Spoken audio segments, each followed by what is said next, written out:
Hi, James.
Hi, Scrella.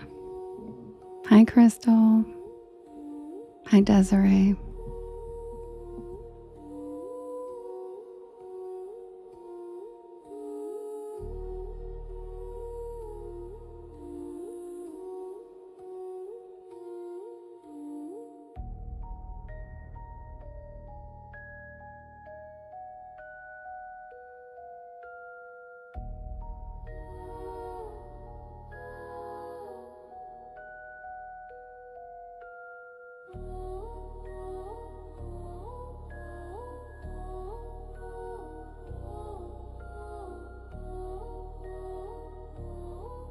Welcome in, everybody. Happy Tuesday.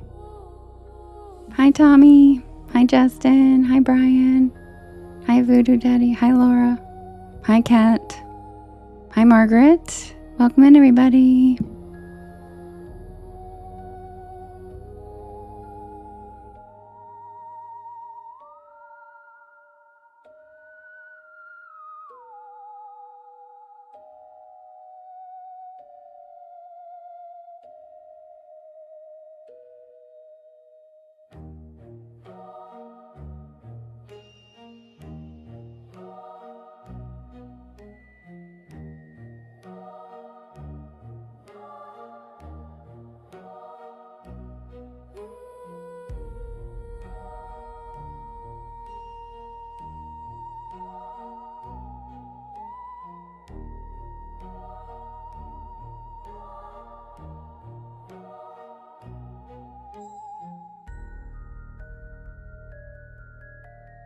On a Tuesday. Hi, Lemons. How you doing, cutie butt?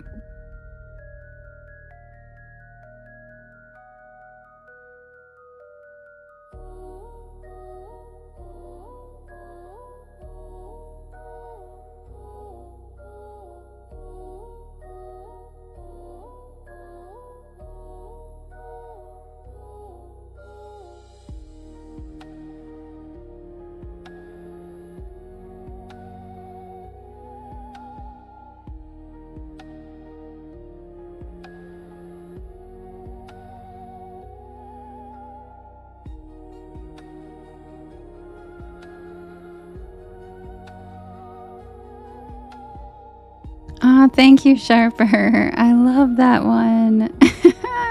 Camping.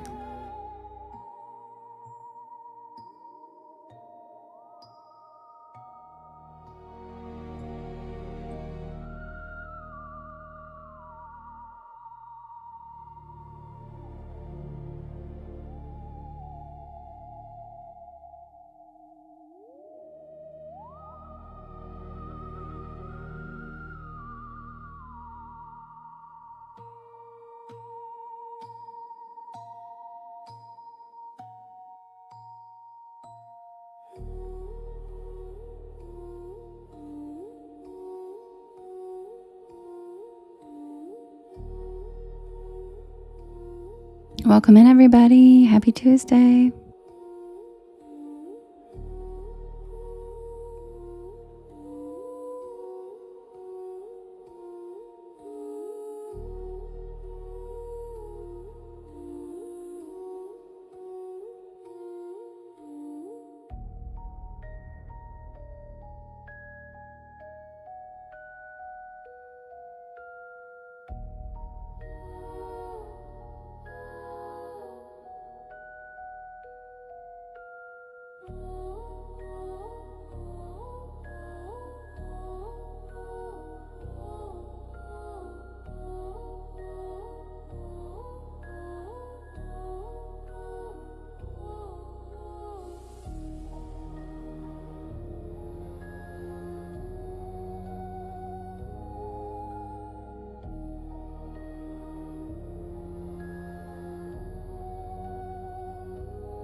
Hi, Callie Lumberjack. Hi, Taryn. Hi, Jamie. I miss you too. Hi, Christy.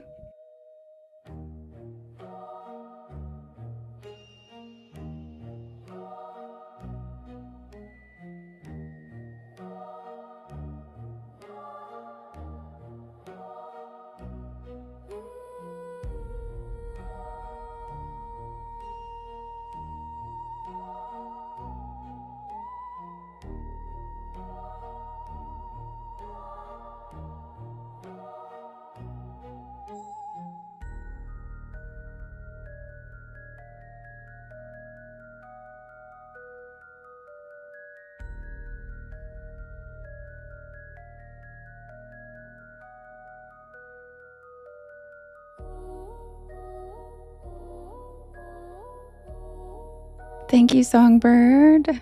Oh, I'm so glad, Callie Lumberjack. I'm so glad. Where were you on vacation? Hi, Lily. And thank you for listening. That's so sweet. And yes, I am on Schmotify if anybody wants to check it out. Bodhi, nice.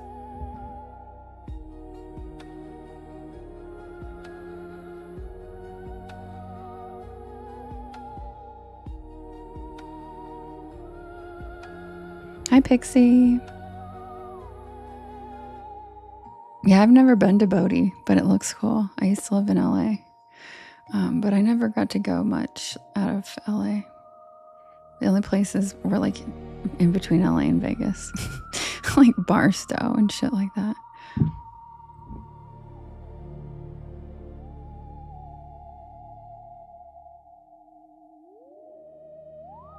Hi, Jennifer. Hi, Rachel. Thanks for the cozy cryptids. Hi, Darren. All right, you guys, feel free to start writing your story requests in all capital letters in the chat, and I'll write them down and then we vote. Hi, Holly Wally. Hi, Tanya.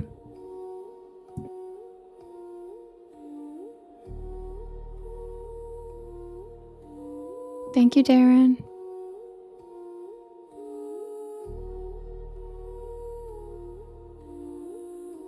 Oh, sweet Beefy. Thanks. I appreciate you. No stress, though. There's not usually a lot of people over on the YT side, but we did have like 2 trolls last night, which means we're moving up.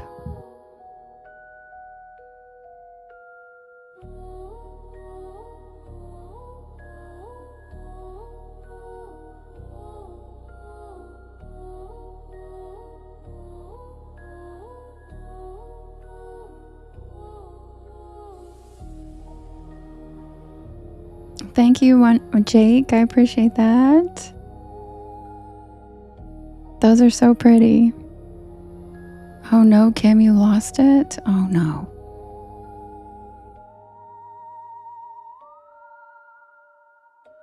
Yes, Lily.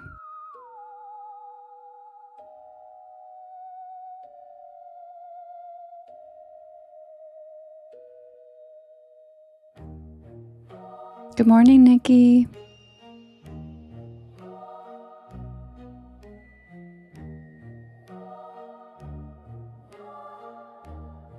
Hi, Katie. Welcome in.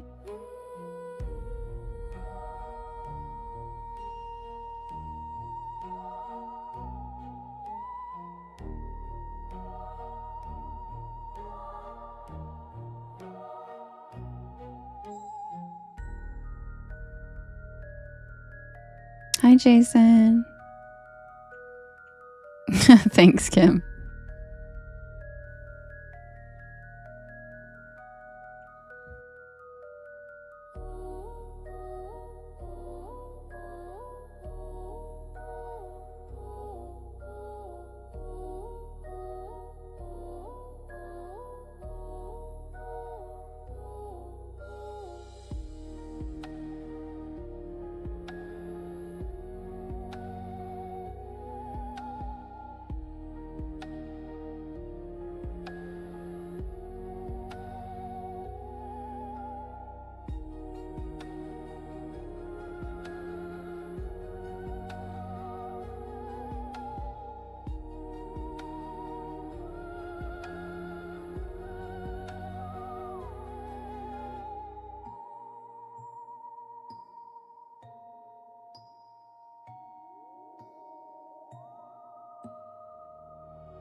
Hi, Biff. Welcome in. Everybody, welcome, Biff.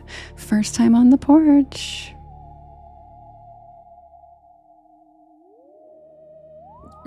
Lemon said booger.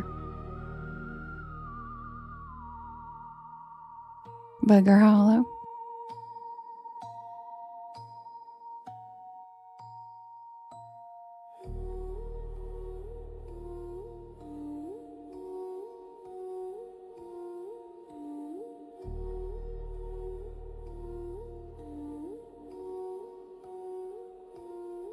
Raven, thank you for requesting Hitchhiker. That's my favorite story, and it doesn't get requested very often.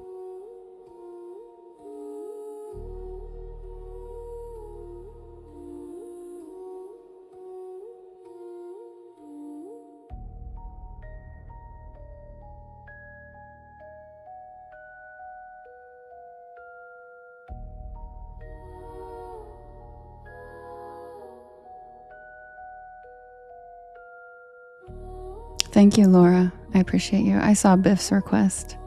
But yes, we usually write the request in all caps just so it's easier to see in the chat. Lily, thank you so much. Hi, She-Wolf.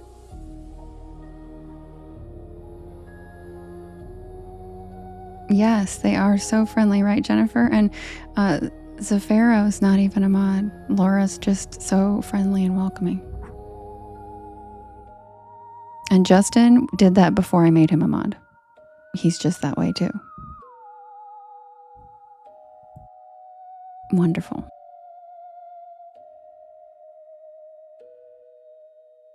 I mean, all of the porch pals are very welcoming.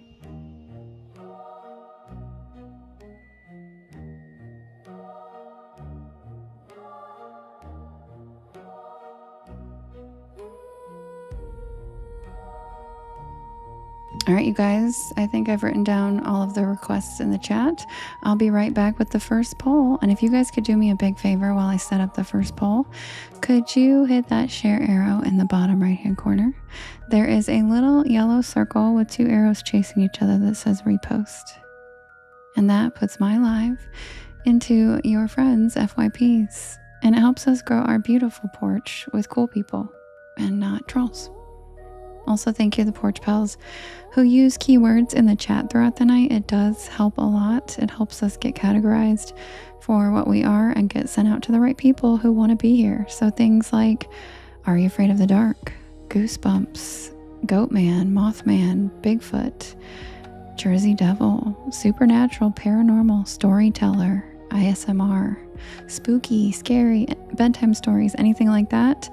The funnier the sentences, the better. I appreciate you guys who do that. Welcome back, President.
All right, you guys, the first poll is ready.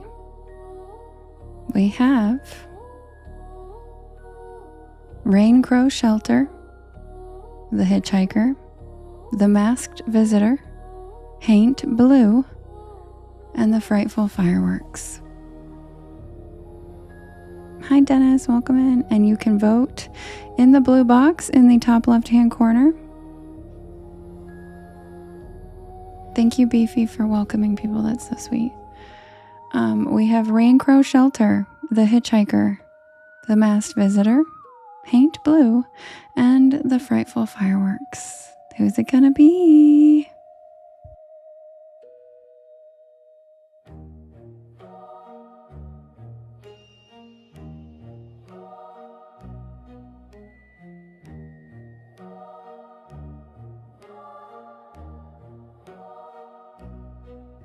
Oh my God, Lemons, you're still here? If I knew you were still here, I would have put your story on the poll. Damn it. Lemons is my bestie and she is a morning person. And so she comes in usually and just says, hi, love you, bye, and then leaves. But she's still here. No boogers, but I'll fall asleep to Hitchhiker. I didn't know you were still here. I would have put booger on there too. Damn it. Damn it, I messed up.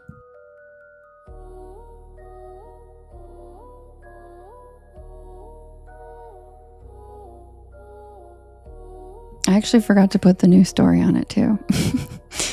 Bad poll. Oh, that's not a dumb question. There are no dumb questions, Mustaine.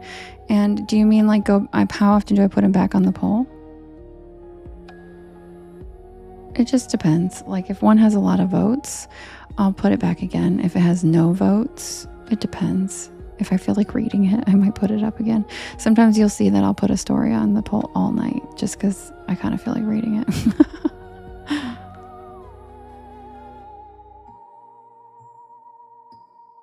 But you can request the stories every night, any story you want to hear, and it can get voted for every night. Some do. There's a couple that if I put it on the poll, it wins every night.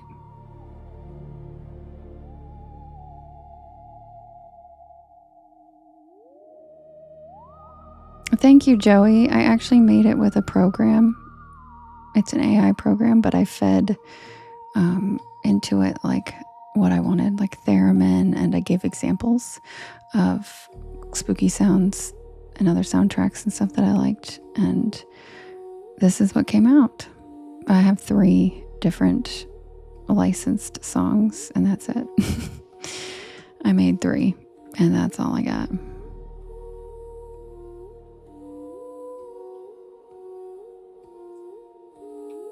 Hi, Mary.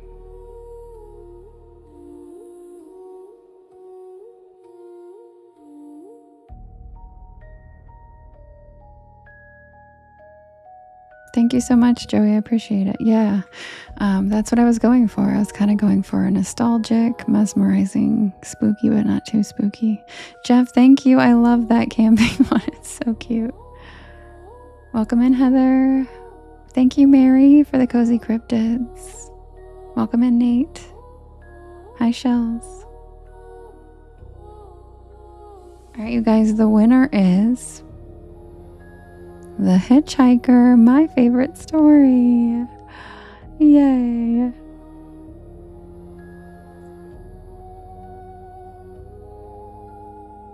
All right, guys, I'll be right back.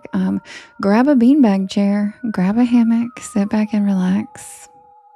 My name is Devin, and this is Porch Lore, and I tell spooky bedtime stories to help you relax your nervous system and fall asleep better. And I am here every single night at 10 p.m. Eastern Standard Time until about 1 in the morning. I do write and record all of these stories myself, and you can find them on my YT channel and all of the podcast streaming sites anytime you'd like. Just look for Porch Lore and you should find me. I also have all of the links in my bio.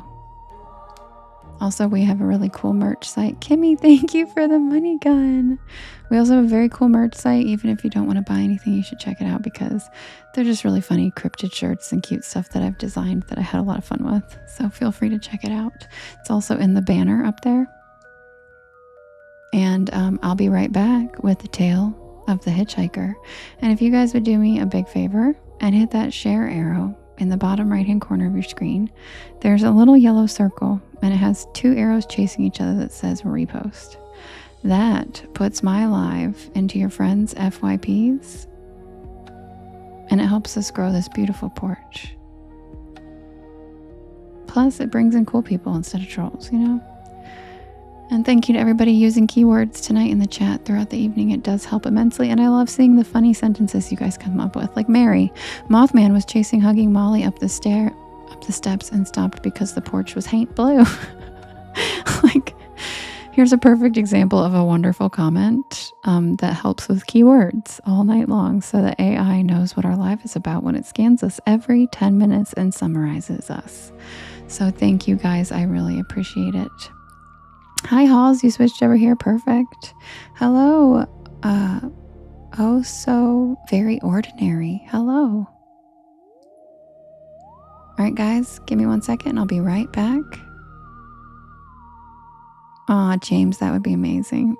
That would be like my dream job. Be right back. Welcome to the porch.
Thank you, Dennis. Thank you, Fifi.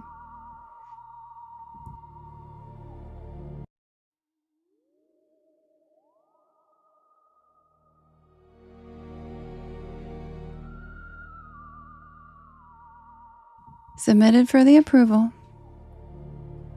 of the Porch Pal Society,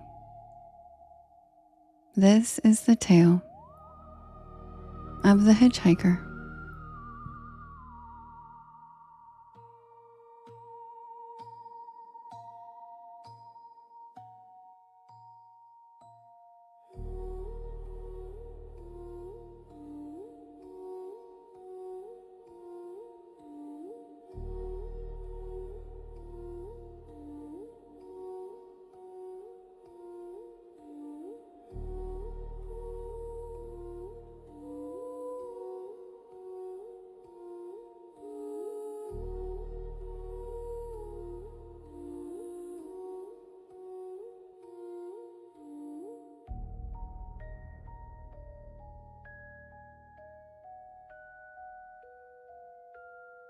I've always enjoyed the solitude of the backroads. The endless winding stretches, the whisper of wind through the trees, and the open spaces offer a calm I could never find in the city. This trip was meant to be a reset,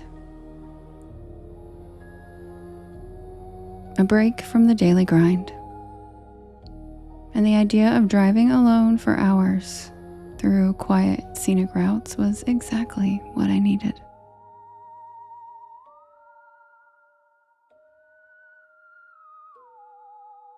I love that, Sasha. But I couldn't have anticipated what the road had in store for me this time. The drive had been serene so far, passing by fields and forests with no real destination in mind. Just an open map and a willingness to see where the day would take me. I never liked the pressure of having to get to a specific destination by a certain date or time. I enjoyed taking in everything the American road trip has to offer. Taking exits when I see one of those brown signs for some random historical marker. You know the ones. They're my favorite. I've learned so much about this vast country of ours just by slowing down a little bit and paying better attention to my surroundings instead of my phone. You'd be amazed what you can experience when you make an effort to be more present. It's good for the soul, or at the very least, might make for some good stories.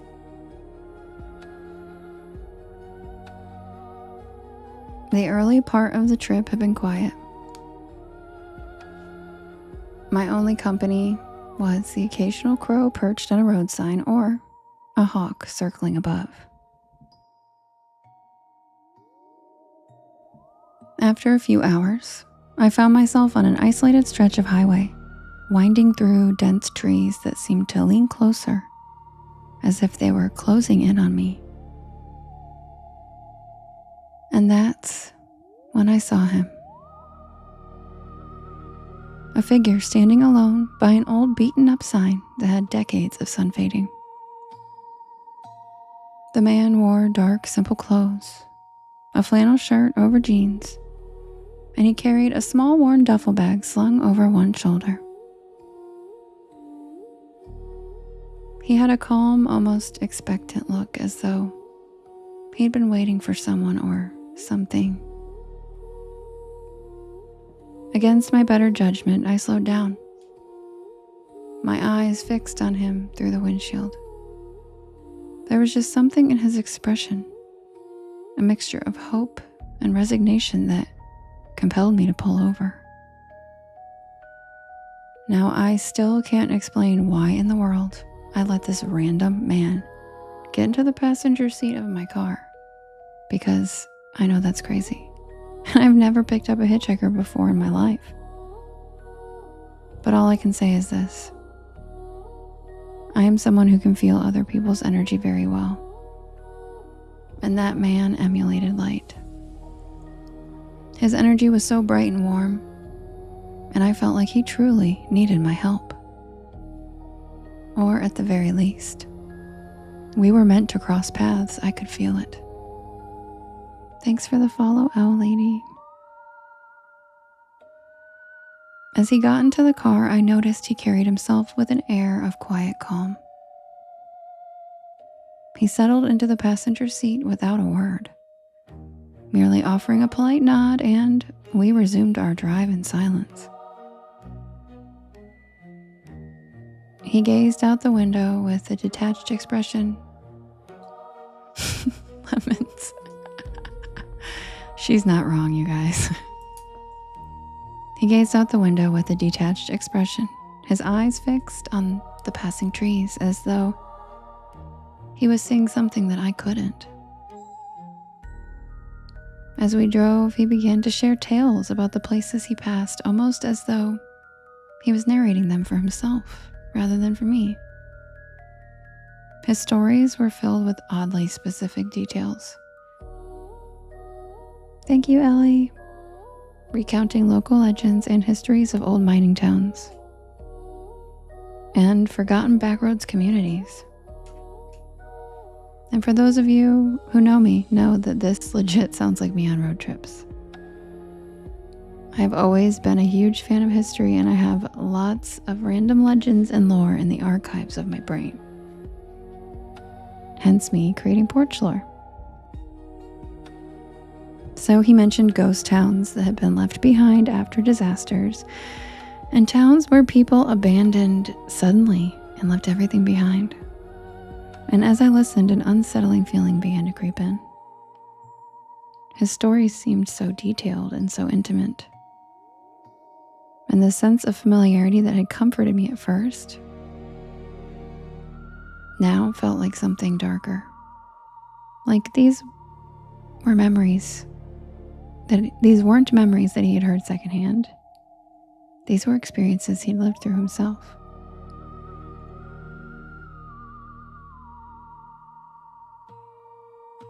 A chill crawled up my spine as he recounted a particularly eerie tale about the bridge up ahead. He described it in an unsettling level of detail, telling of a man who had been seen wandering the roads for years after his car skidded off the bridge one rainy night.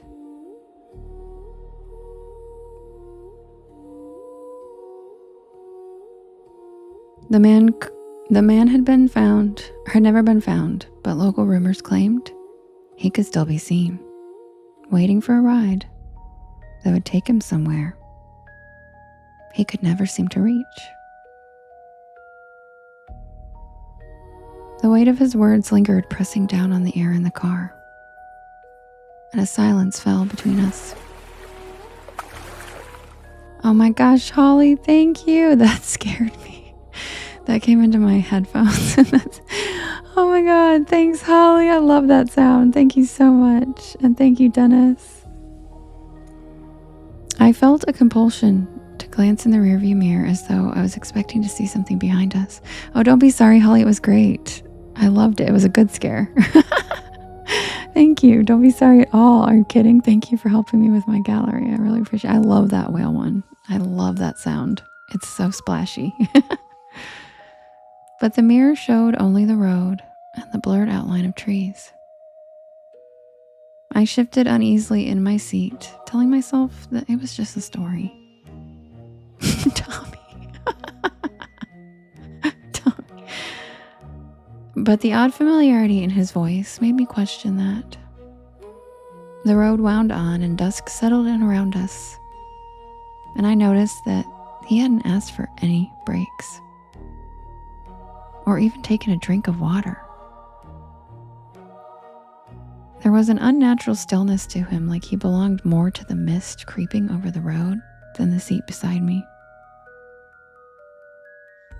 The longer we drove, the more the atmosphere in the car shifted,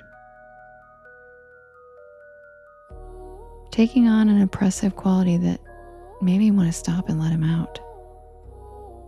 But I kept driving, as if I was almost compelled by some unseen force. We reached the bridge just as the last of the light faded, and the old iron structure loomed out of the mist, its rusted beams casting long, spindly shadows. The radio, which had been faintly buzzing with static, went silent, and I felt a chill in the air settle deep into my bones. And as we crossed the bridge, he sat forward slightly. The bridge groaned under the car's weight, the iron creaking and straining. And a strange, heavy silence in the car seemed to pulse. There was a quiet finality to it, as though something was about to end, or perhaps to begin. We reached the other side of the bridge, and he turned, gazing out at the fog settling over the road.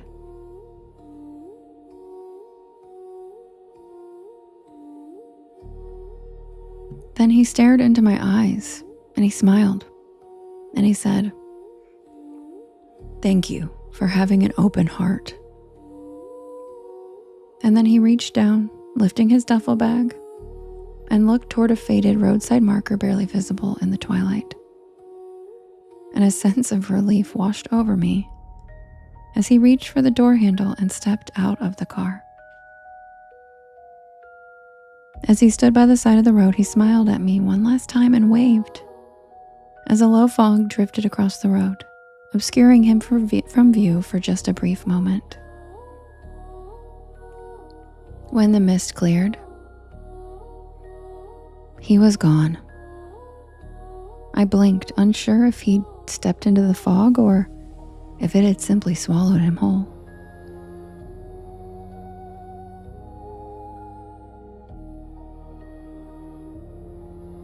The hairs on the back of my neck prickled,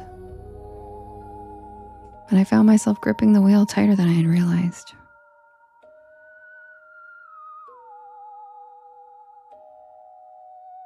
I sat there for a long moment, staring into the fog over the empty road, waiting for something, though I wasn't really sure what. Eventually I drove off, but I couldn't shake the feeling of his presence lingering.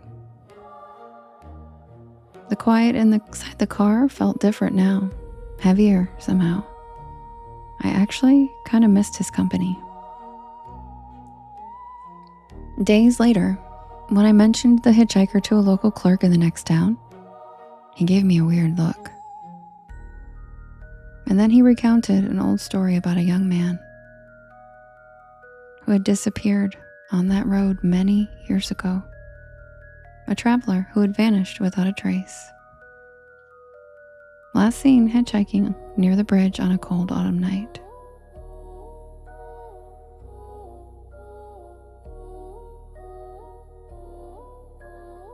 Locals said that he was still trying to get home. And some people swore they'd seen him over the years, his face blank, his bag slung over his shoulder, as he waited for a ride that would never take him to where he was going, which was just the other side of the bridge.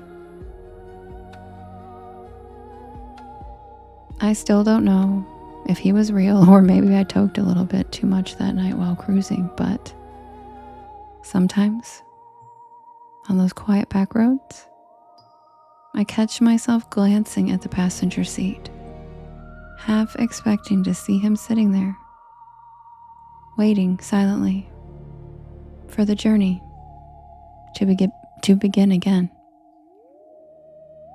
And to be honest, he wasn't bad company.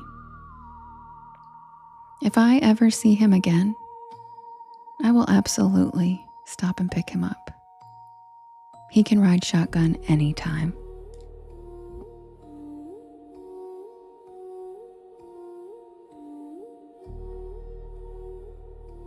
And that's the tale of the hitchhiker, which is my favorite story. Thank you, Shiwa, for the fairy. Hi, Misty.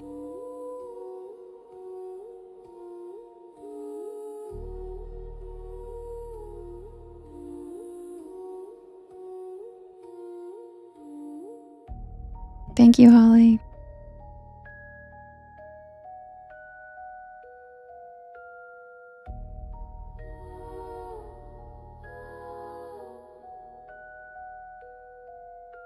Thank you, Viola.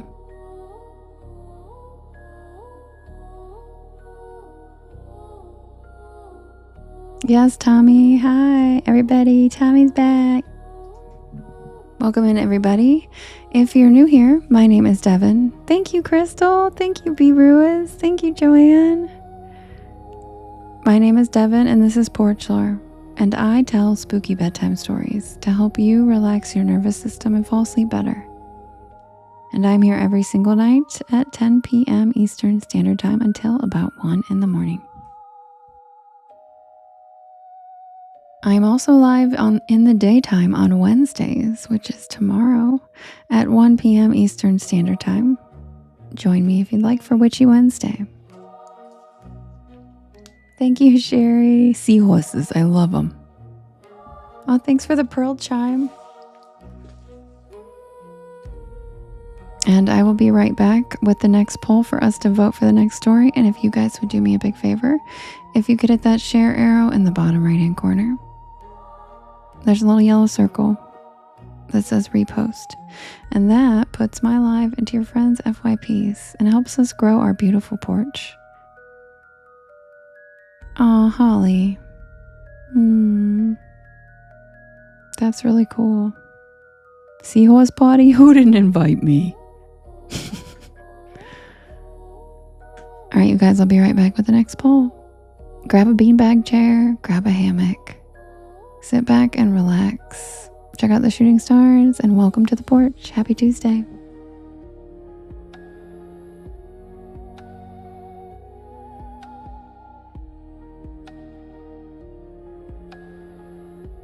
Seahorse, see hell.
All right, you guys, the next poll is ready.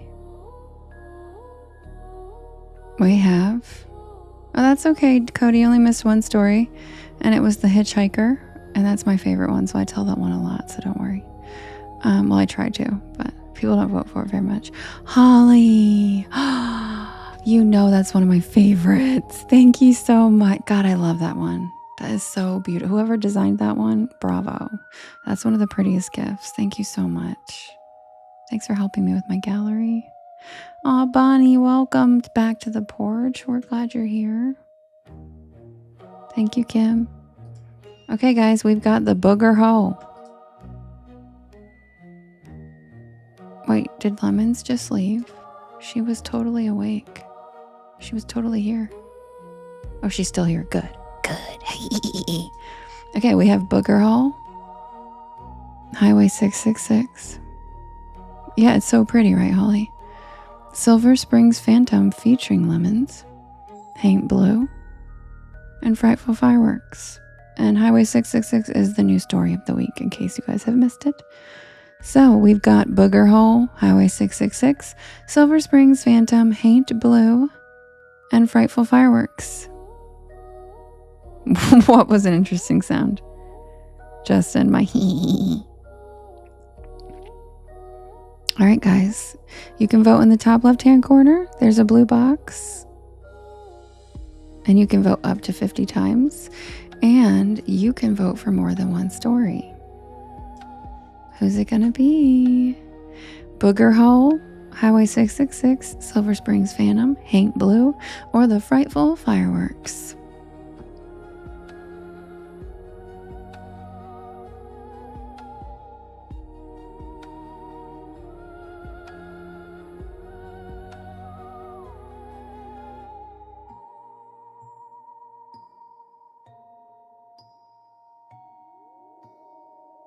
Lonnie, Highway 666 is the new one.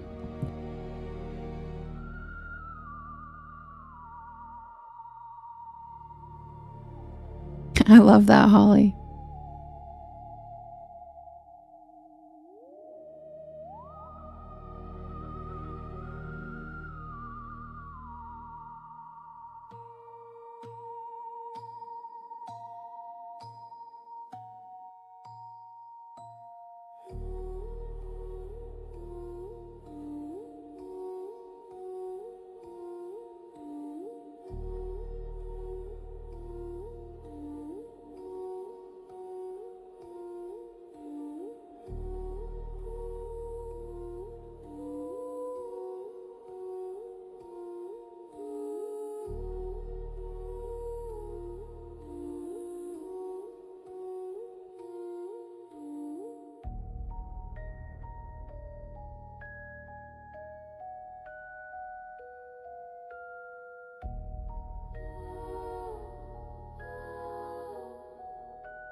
Thank you, Tater Tot. I love that one so much. Thank you. Cody, that's okay. That's the point. That's the whole point. Hi, Alpha. Welcome in.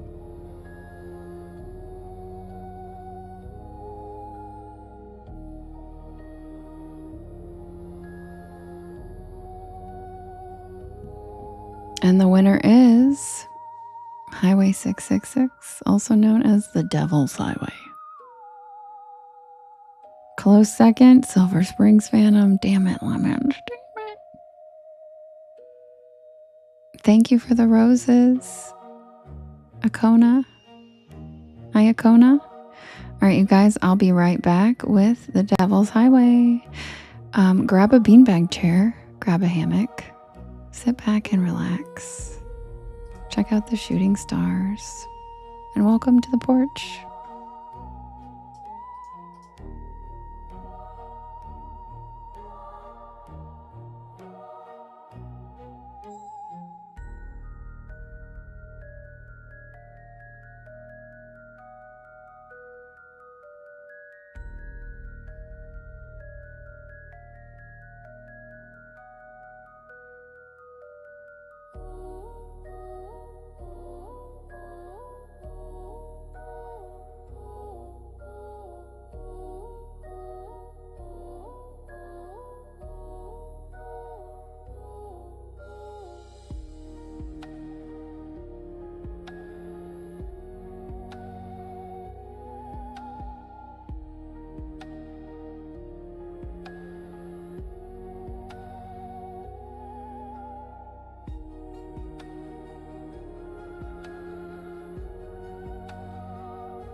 Oh, Sherry, I'm glad you slept well. Thank you. Is it Jeannie? Thank you. Oh, Janine. Janine, thank you so much for the galaxy.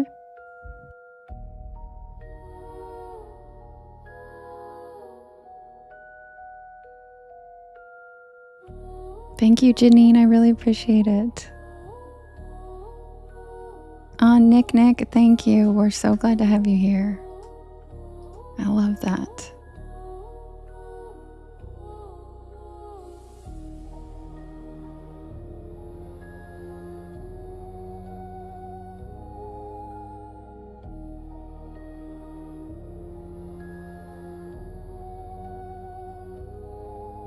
Hi, Lisa.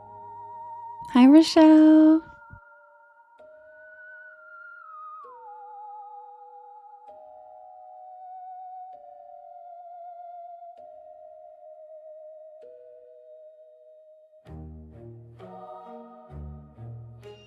I'm really proud of this background. It took me a while to get the colors right. I messed around with it for like 2 days trying to figure out like what colors I was going to do the sky. And because I do have AI generate these, but I still know how to actually do like graphic design and digital art, and I have an iPad with an Apple Pen, so I still can add color to the, like I can make them, that's why they look so poppy, is the like the template of it might be from AI, but usually I zhuzh it up. Does that make sense? I added like the peach color. Thanks, Gigi. And at first I like had it green and purple. And Alpha, I do. They're in my merch store. There's framed prints.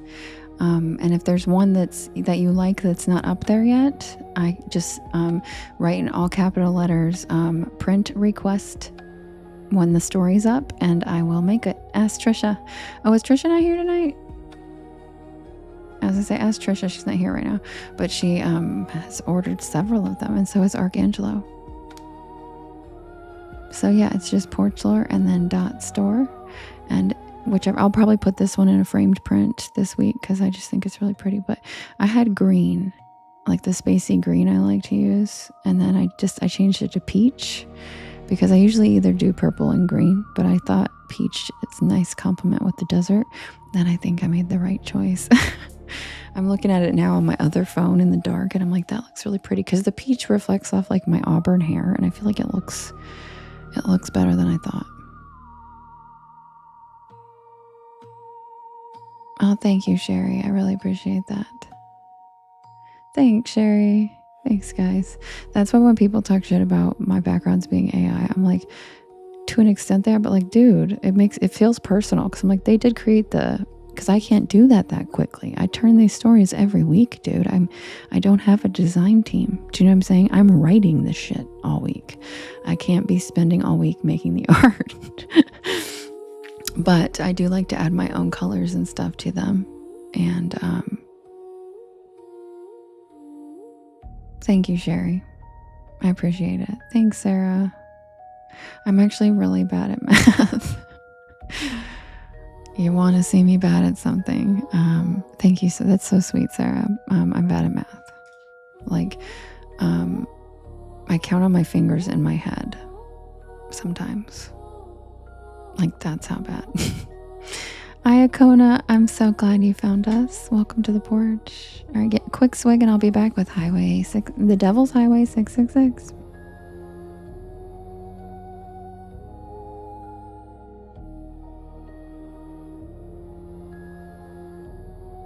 Hi, Bishy Wish.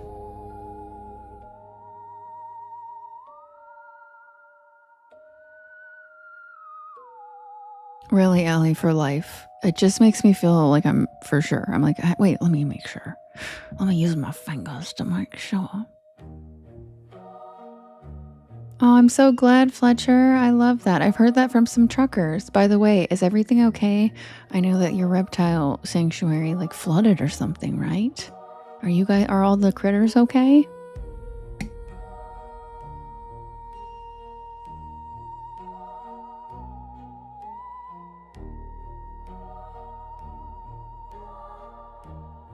Hi, Melinda.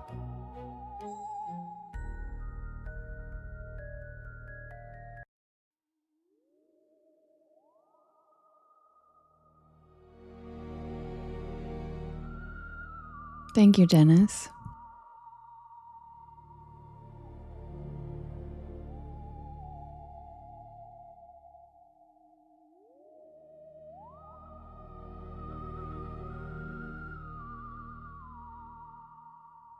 Submitted for the approval of the Porch Pal Society. This is the tale of the Devil's Highway. Hi, JK. Hi, Starlight. Hi, Miss Giggles. Most people know it as Route 666, the Devil's Highway. Technically, it no longer exists. In 2003, the stretch of highway running through parts of New Mexico, Colorado, and Utah was officially renumbered to US 491. The official explanation was safety improvements and route restructuring. But anybody who grew up around the highway did not believe that story. The old highway had earned a reputation long before the number change. Thank you, Kona. Truckers claimed they encountered a massive black sedan that appeared out of nowhere, driving impossibly fast before simply disappearing. Others reported being chased by a pitch-black vehicle with no license plate and no visible driver. Thank you, Gigi. Oh, good, Kim. There were stories of phantom semi-trucks that barreled directly toward traffic before vanishing inches from impact. The older stories came from people who lived near the highway. They described seeing cattle gathered silently along the roadside. Not grazing, just staring. Entire herds standing perfectly still for miles. Ranchers occasionally spoke about livestock found mutilated under strange circumstances, feeding rumors that something darker wandered the desert after sunset. And then there were the stories that never made the newspapers. People disappearing after pulling over. Abandoned vehicles with the doors hanging open. Yes, yeah. Drivers who insisted they had mysteriously lost hours of time on that road. Now, whether those accounts were true or not didn't really matter, because Route 666 had become one of those places where every strange thing that happened was absorbed into its mythology until the road became an entity itself.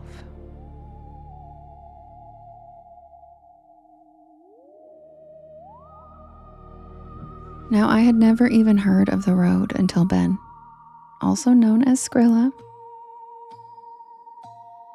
He casually mentioned it to me because he knows I love the spooky and unexplained. And as someone whose love for the open road runs deep, I knew I had to cruise that stretch of asphalt for myself. And I was hoping to drag Ben along with me. Neither of us really believed in cursed highways. We just thought that it would make for a fun weekend.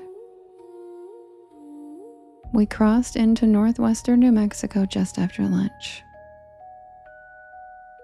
The landscape slowly emptied until there was almost nothing left except tan mesas, dry washes, weathered fences, and endless sky. Hi, Drew. It was beautiful.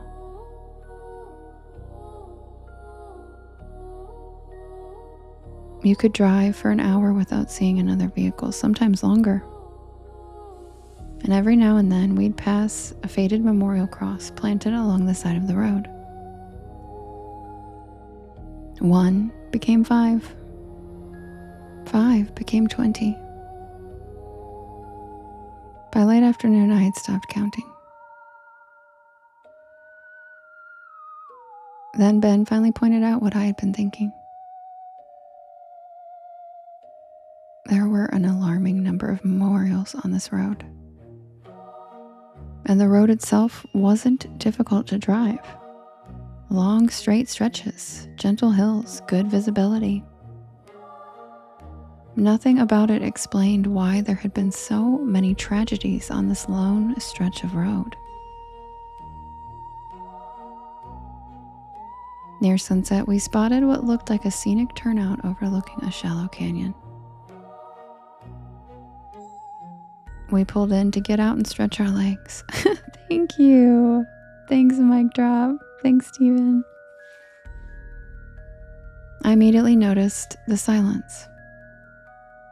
There were no insects, no birds, even the breeze seemed absent. It was just still.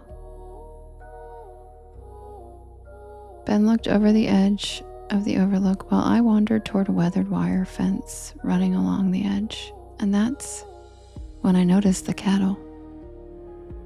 Maybe 30 of them, spread across the desert below. None of them were eating. None of them were lying down. Every single one of them was facing us. I pointed them out to Ben and he laughed at first, but then his smile disappeared because they weren't moving. Not one flicking an ear, not one swishing its tail. It looked like someone had paused reality.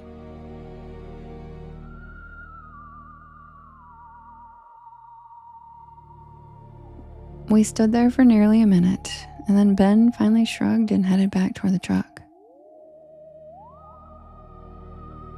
The moment his hand touched the driver's side door, every cow turned at exactly the same time. Not gradually, all at once. Like dozens of mannequins rotating together. Hi, CJ. Instead of looking at us, they were now looking behind us. Ben slowly lowered his hand from the door handle, and I turned around to look, and there was nothing there. And yes, this story is in New Mexico, Lance. So I ran back over to the overlook, and I looked down to see that all of the cattle were gone. Good night, Shadow. The entire field was empty. What the actual? Ben came running over to me, firmly grabbed my hand, and very sternly said, "Devin, respectfully, get your ass back in the truck now." Fair enough. I listened because he was right. My self-preservation instincts are not the best. Neither of us said another word until we were back on the paved highway. No more scenic overlooks for us.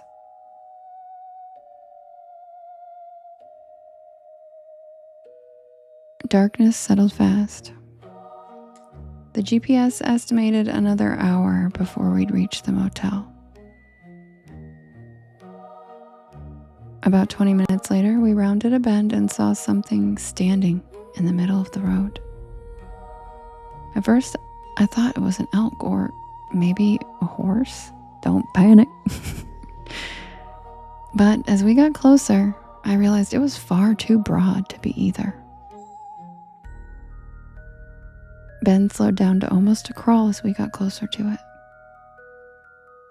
And the animal didn't move. And then we could clearly see that it was a bull. an enormous black bull. Its horns stretched so wide they nearly reached both lane markings. It wasn't wandering, it was just standing perfectly square in the center of our lane.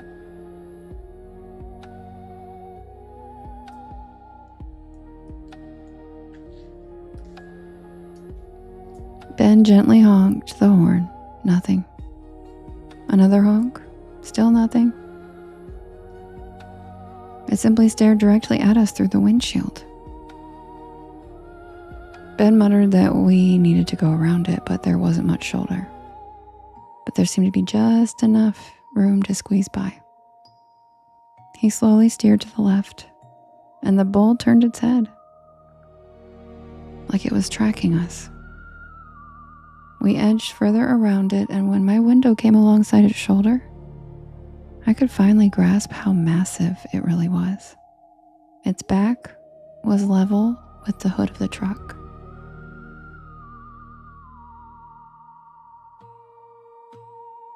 Then Ben accelerated and we cleared it. Both of us instinctively looked in the side mirrors. And there was no bull anywhere in sight. Just empty pavement.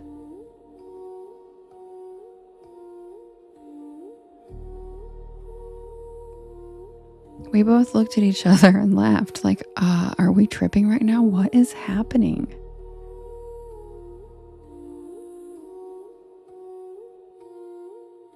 Neither of us spoke for a while after that. Thank you, Amy. Our heads were spinning with the surreal experiences we had so far. And then Ben finally broke the silence after several miles, and he just said, "We actually saw that, right?" I nodded in disbelief, and then I scooted over to lean my head on his shoulder, and we just rode for a while in silence, processing. When you go through something unexplained with someone, you turn to each other for comfort to help one another not feel so insane. It creates a special bond. About 30 minutes later, the truck lurched, and the steering wheel jerked violently. Flat tire. Great. Ben managed to pull onto the shoulder without rolling the rim. Skillfully, I might add. Neither of us were thrilled about changing a tire in complete darkness, but we didn't really have a choice. Ben grabbed the jack, and I held my inadequate flashlight. Thank goodness he knows how to change a tire because I do not.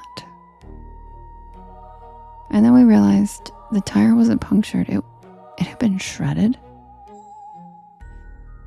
Long parallel cuts, almost as though something had dragged giant claws around the sidewall. Ben crouched lower and suddenly froze. He pointed underneath the truck. Fresh footprints, and they were not human. 4 toes with long claws. What the hell? Each print was nearly twice the size of my hand.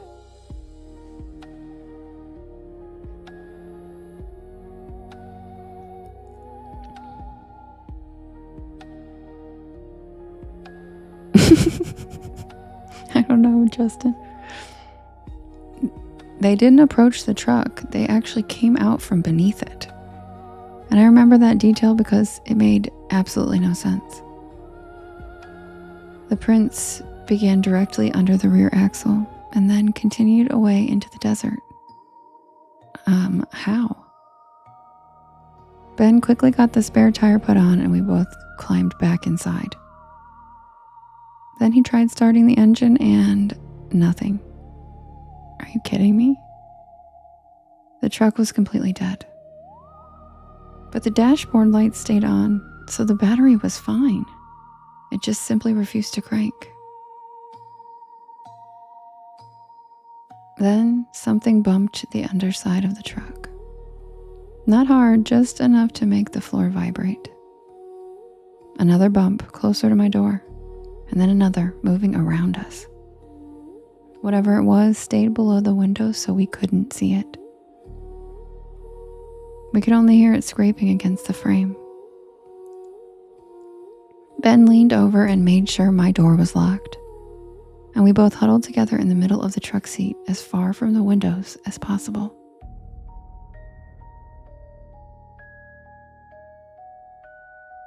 Neither of us took our eyes off the windows. Minutes passed, but it felt like hours. James. Then I noticed movement in the passenger mirror.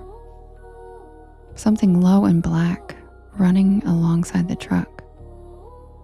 It disappeared before I could focus on it. It was circling and fast.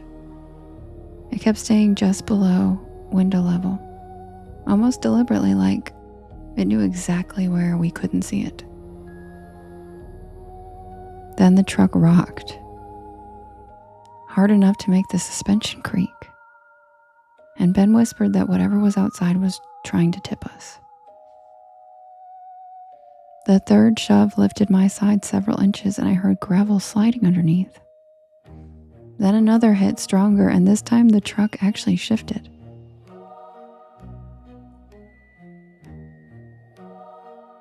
Then came a sound I'll never forget. Heavy breathing, directly beneath our feet, ragged, like something enormous had crawled underneath and stopped to catch its breath. The floorboard slowly bowed upward, just slightly, like something was pressing against it from below, and the metal groaned. The jack, which Ben had accidentally left beside the truck, suddenly flew out from underneath us and disappeared into the darkness. Not rolled, it was thrown. We both saw it.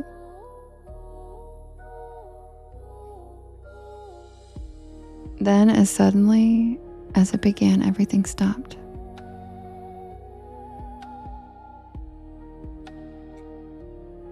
The breathing, the pressure, the rocking. Nothing, just absolute silence.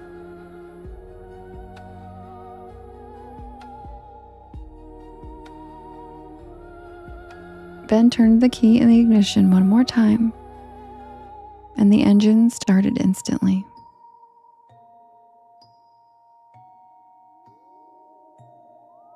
As though nothing had ever been wrong. We both smiled at each other, chuckled, and he pressed the gas, and we hauled ass out of there.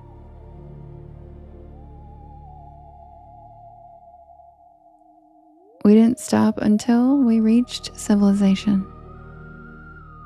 We had no idea what we experienced out there in the desert. But I can't help but wonder if somewhere out there, on the lonely stretches of the highway once known as Route 666, another traveler is slowing down tonight after spotting something standing silently in the road, trying to decide if what they're seeing is perfectly ordinary or the beginning of the next story someone will tell about Route 666, the Devil's Highway.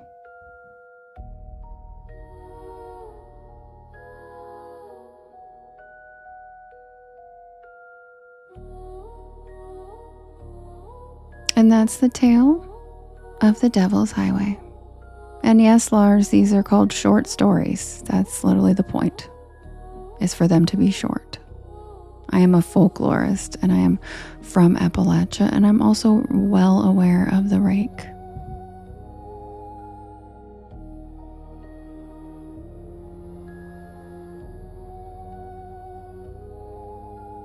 Right? Isn't it weird that they changed the name, Beefy? Like, isn't that crazy? In 2003, and then they're just like, well, because.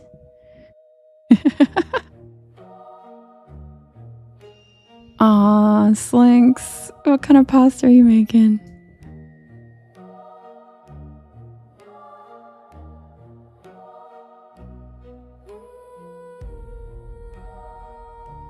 Thank you, Packer fan. I really appreciate that. That's so sweet of you. And welcome in, Lance.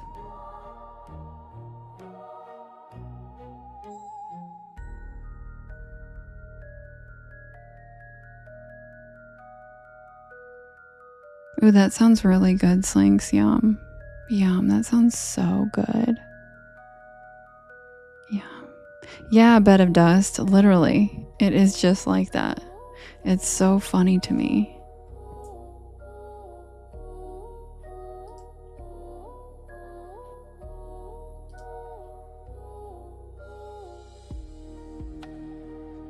Welcome in, everybody.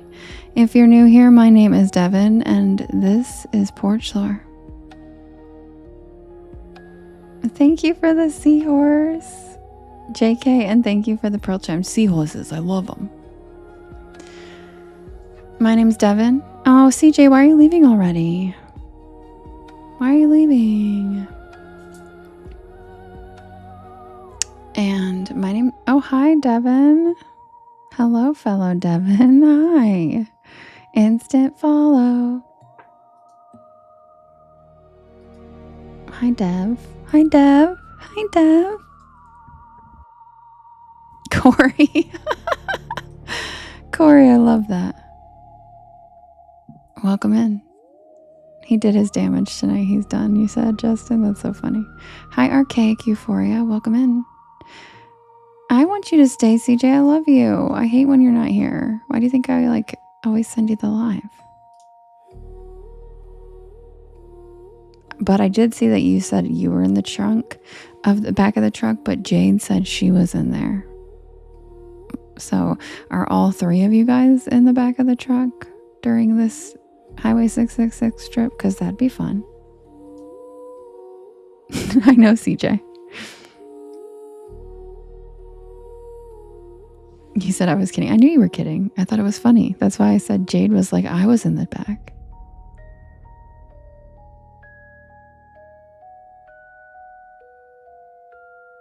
Taylor said, Ayo! Scarlett, thank you for the follow. Welcome to the porch. Hi, Dragon. Yeah, James said Travis was under the truck. Hi, Mars.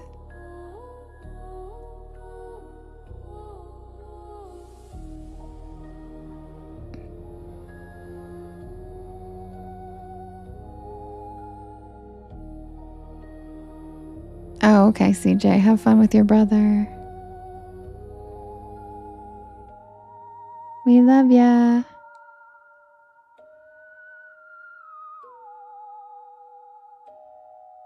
Also, Zoe, thank you. Oh, Anonymous. Yes. You know what? The Porch Pal community is amazing. Oh, sorry, Justin. I just overpinned you. My bad. You can put it back. Sorry. Anonymous. Yes, the Porch Pals are amazing. This community is amazing. Oh, it wasn't you. I just overpinned somebody. Sorry, guys. Was it Kim? Who was I pinning? My bad.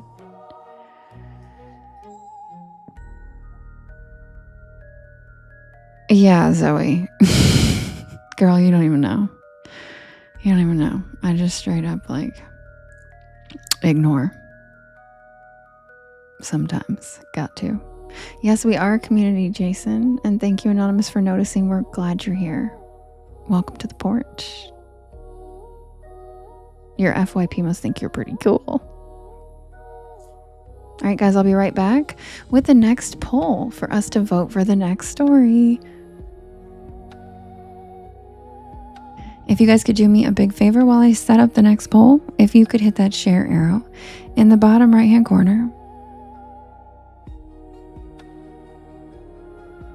How many do I remember? I don't know, Pippa. Probably 12.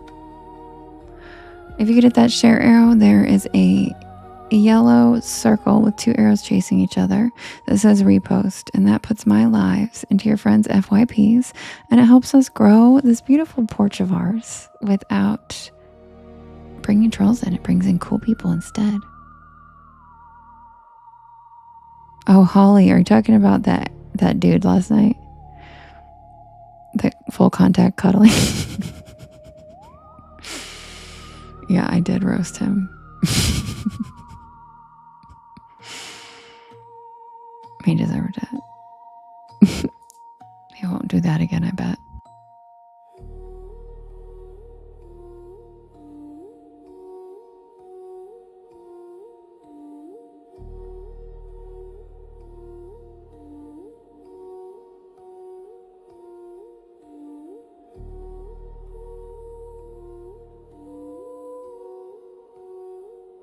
And thank you, Sherry, for helping out. Legit, Kim. Oh, good idea, James. It really did, Holly. Holly, I can't believe you guys. Somebody stole Holly's Porch Lore Mothman shirt. What the? Holly just got it, and someone stole it. Like, what the? I know. She thinks it was like a the housekeeping, or I don't know. She doesn't know. I know. I'm like, man. Hi, Sarah. Kim said I'm calling the police.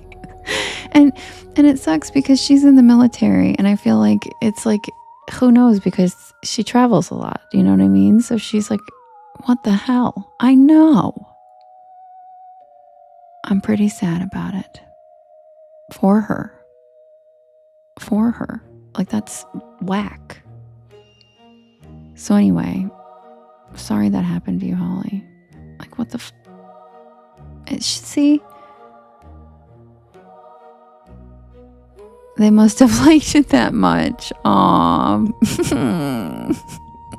I'm sorry that happened too. It makes me sad. Sherry says, lock your porch lore merch in a safer Foot Locker. Corey said, I can fight if Holly needs. I love that. You guys are so cute. Oh, Misty says, I don't even wear mine often because I don't want to get anything on it and ruin it. Oh my God, you're so cute. Stop. Oh.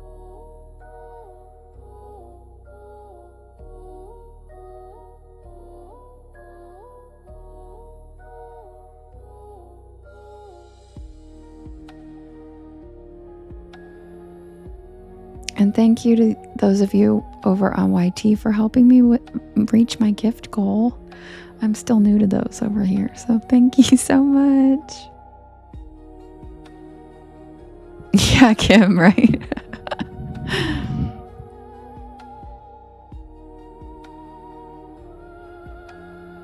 Welcome in, Lesh. Welcome to the porch. All right, guys, I'm going to set up the next poll for us to vote for the next story. And if you're new here, welcome in. My name is Devin, and this is Porch Lore. And I tell spooky bedtime stories to help you relax your nervous system and fall asleep a little better. I do write and record all of these stories myself, and you can listen to them whenever you would like. Hi, Happily, on my YT channel, as well as all of the podcast streaming sites. Just look for Porch Lore and you will find me. I also have all of the links in my bio. Oh, Joe, that's so kind of you to say. Thank you, Joe Moody. Welcome in. I really appreciate that. Happy Tuesday. Thank you, Happily. You're so sweet.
All right, you guys.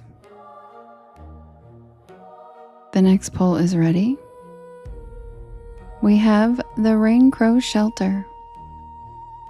Hi, Suzanne. Corey, I'll pin it so Joe Moody can see it. Oh no, Joe Moody, sorry. Joe Moody's over on the YT stream. Joe Moody, did you work with someone named Corey? I think she's a Mako shark. Just kidding.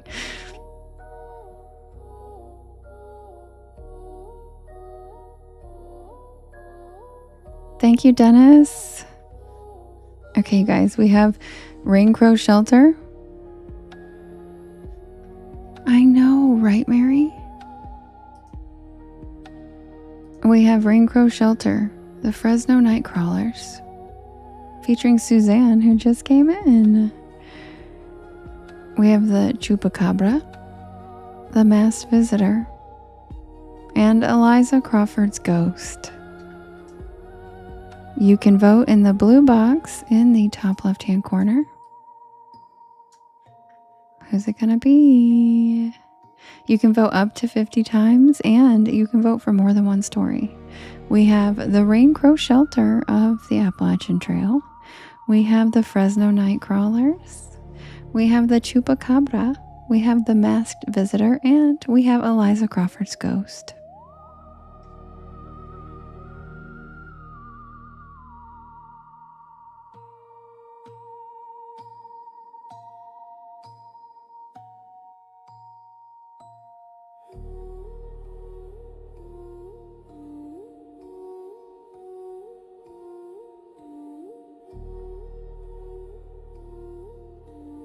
Hi, Rotten Lungs.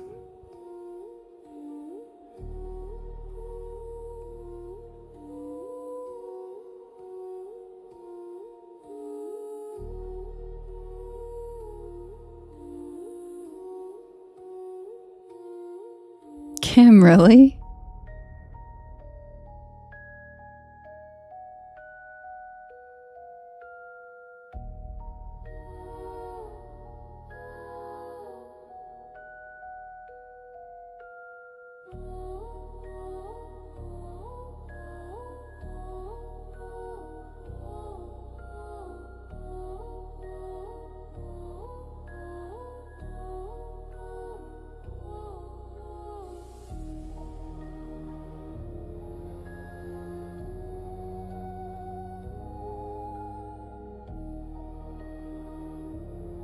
Is it again?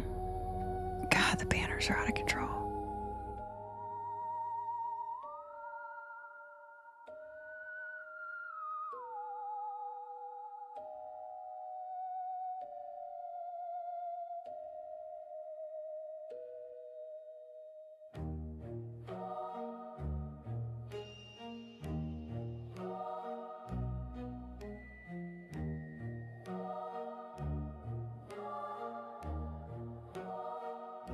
Whoa.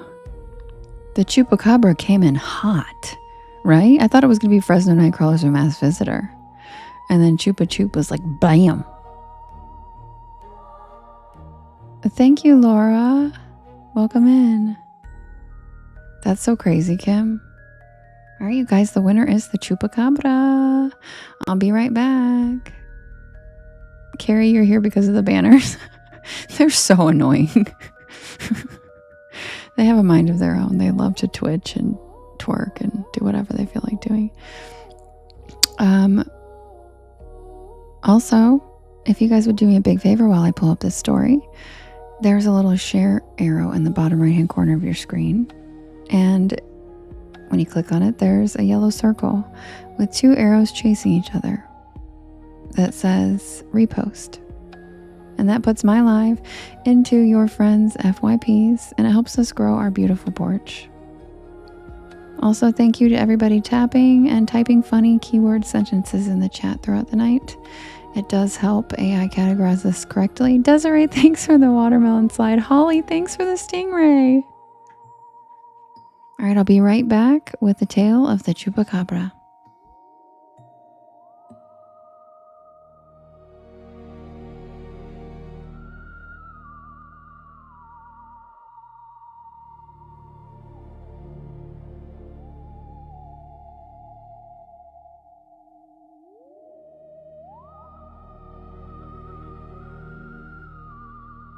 Thank you, Dennis. Thank you so much. Those are so pretty.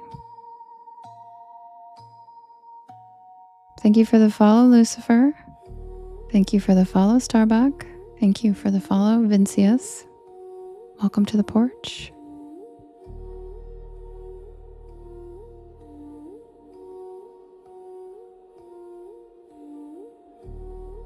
Thank you for the follow, Country Girl. Welcome to the porch.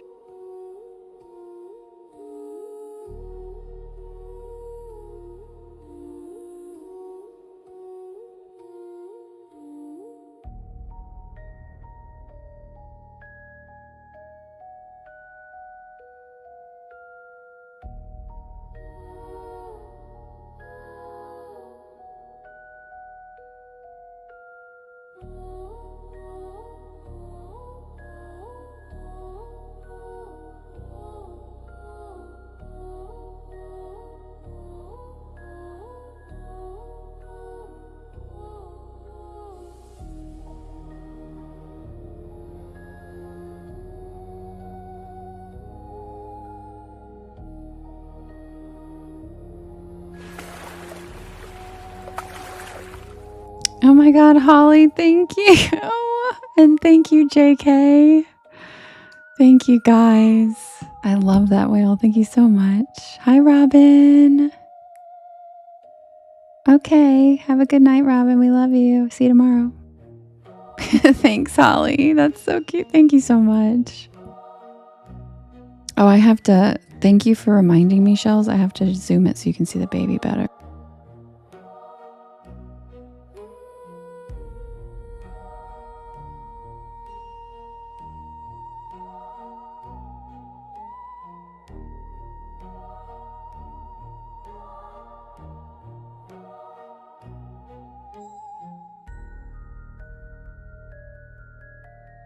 Can you guys see the baby okay?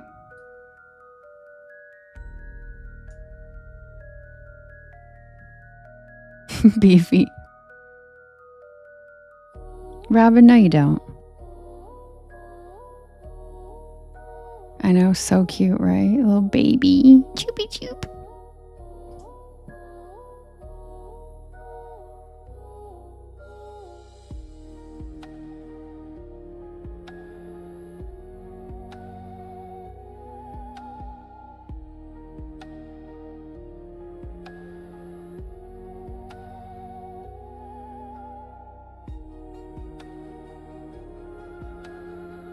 Anonymous, I'm live every single night.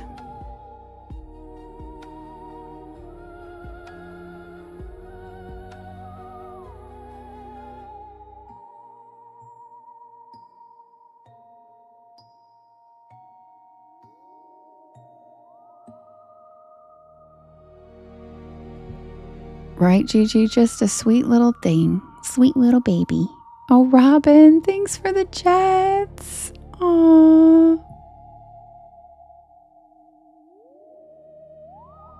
He is so cute, right, Kim? The baby's so cute.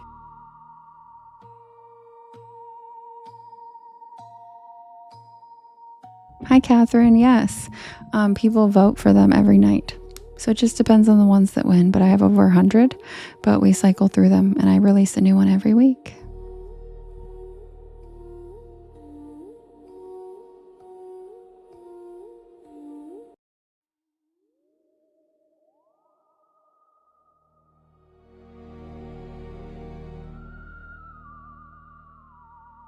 Lucifer, we chat in between stories, and I am streaming on 3 apps, and I have to change the background on the other ones as well, and there's a bit of a lag, so I don't start this story till theirs is loaded too.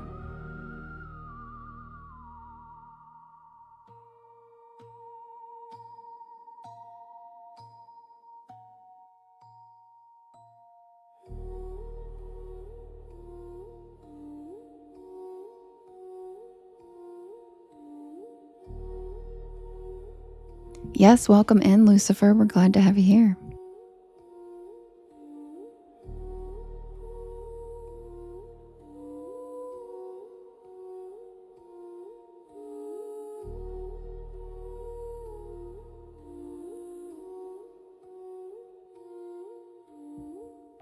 Submitted for the approval of the Porch Pal Society. This is the tale of the Chupacabra.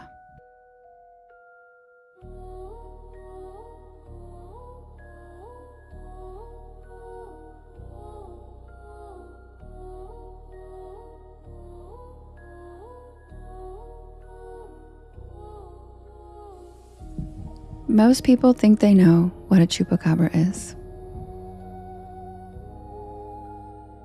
If you ask someone, they'll usually describe a hairless dog creature with gray skin and glowing eyes.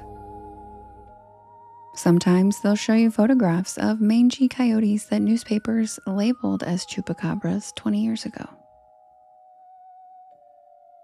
But that isn't the creature that terrified Puerto Rico. And that isn't the creature that launched one of the most explosive cryptid panics in modern history. And that isn't the creature that I went looking for. Thank you, Bryce. Thank you, Jess.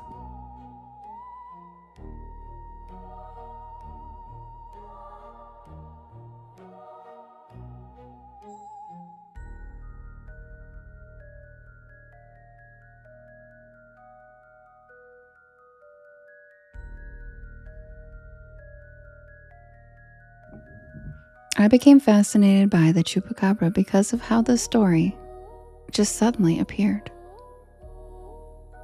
And no, Bryce, I don't hate corgi butts. I am literally reading, but thank you so much for the corgi. Legends usually evolve slowly. Bigfoot's stories can be traced back through generations of indigenous traditions. Lake monsters often have centuries of reported sightings. But the chupacabra seemed different. It exploded into public awareness almost overnight. In 1995, livestock across Puerto Rico began turning up dead under bizarre circumstances. Goats, chickens, rabbits, and other animals were found completely drained of blood. Witnesses described puncture wounds in the neck and chest. Then came the sightings. The original witnesses were not describing a canine. They described something far stranger. A creature standing roughly 4 to 5 feet tall. Dark gray skin, large eyes.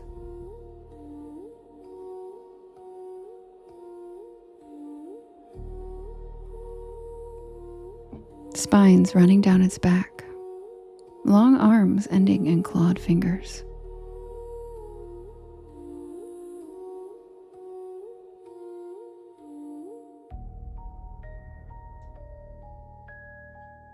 Its body moved in short bursts, sometimes upright and sometimes hunched.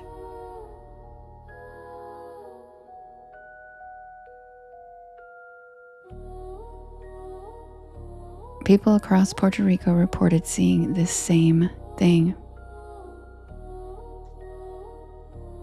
And the epicenter of the panic became the town of Canavanas. Hundreds of reports poured in. The mayor at the time became so convinced something was stalking the countryside that organized searches were conducted.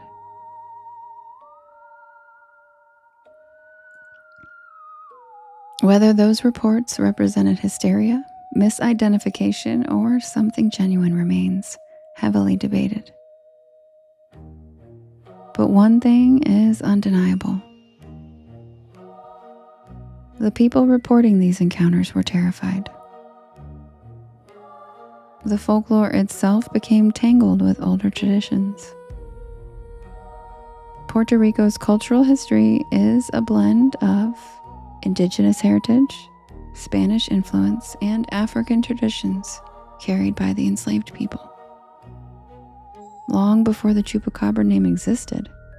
Stories already circulated about predatory night creatures lurking at the edge of settlements, shape-shifting entities, forest spirits, blood-drinking monsters, guardians of the places humans were not meant to enter. The chupacabra may have been new, but the fear it awakened was ancient. And that was why I booked a flight. I wanted to understand how a legend could emerge so quickly and yet feel so old. So I traveled to Puerto Rico, specifically Canavenas. Thank you, Robin. I arrived during the wet season. The countryside was astonishingly beautiful.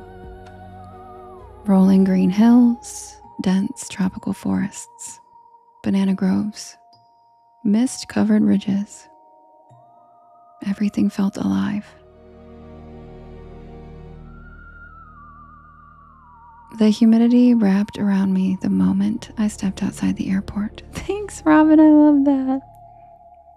By the time I reached Canavenas, my clothes already felt damp.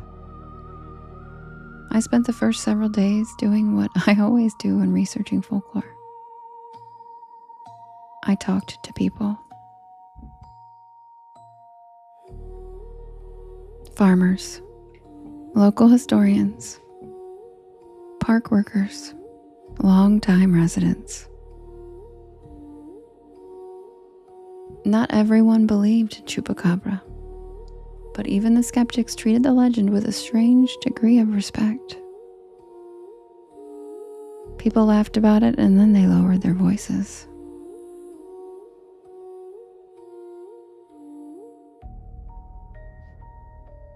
People dismissed it and then they admitted they avoided certain areas after dark. Thank you, Robin. Thank you, Courtney. People claimed it was nonsense. And then they would tell me about livestock deaths they couldn't explain. The reports shared remarkable similarities.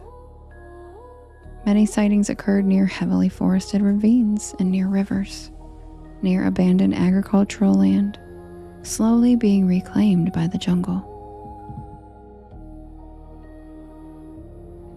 Thank you, Dante.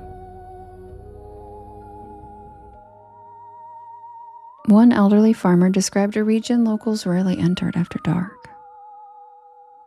Not because of the chupacabra specifically, but because strange things had happened there long before the chupacabra became famous. And that caught my attention. In folklore, ancient legends often survive by attaching themselves to newer stories. And over time, people's interpretations of their experiences take different forms, and languages change. So I wondered if the chupacabra was merely the latest name for something much older.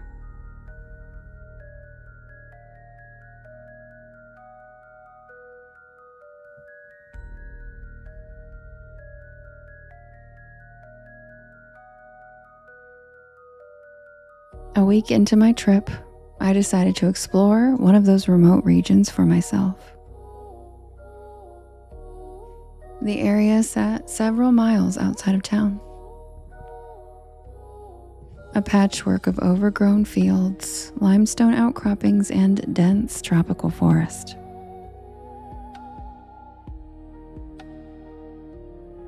The terrain was rough, steep, wild. Exactly the sort of place where people could convince themselves that they saw monsters. I parked near an abandoned farm and I started hiking. The property had clearly been deserted for years.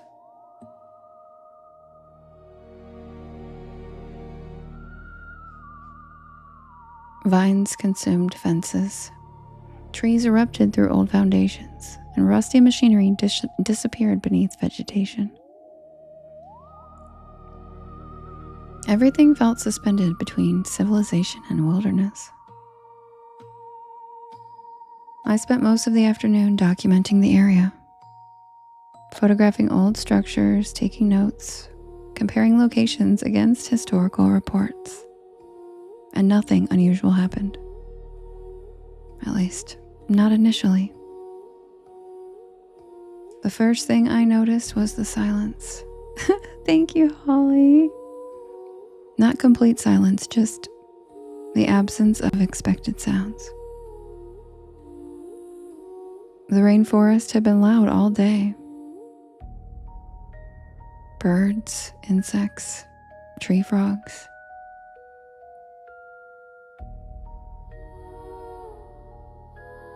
Then suddenly nothing. The change happened quickly. It felt like the air itself seemed to be listening. My instincts began whispering, not panic, just heightened awareness.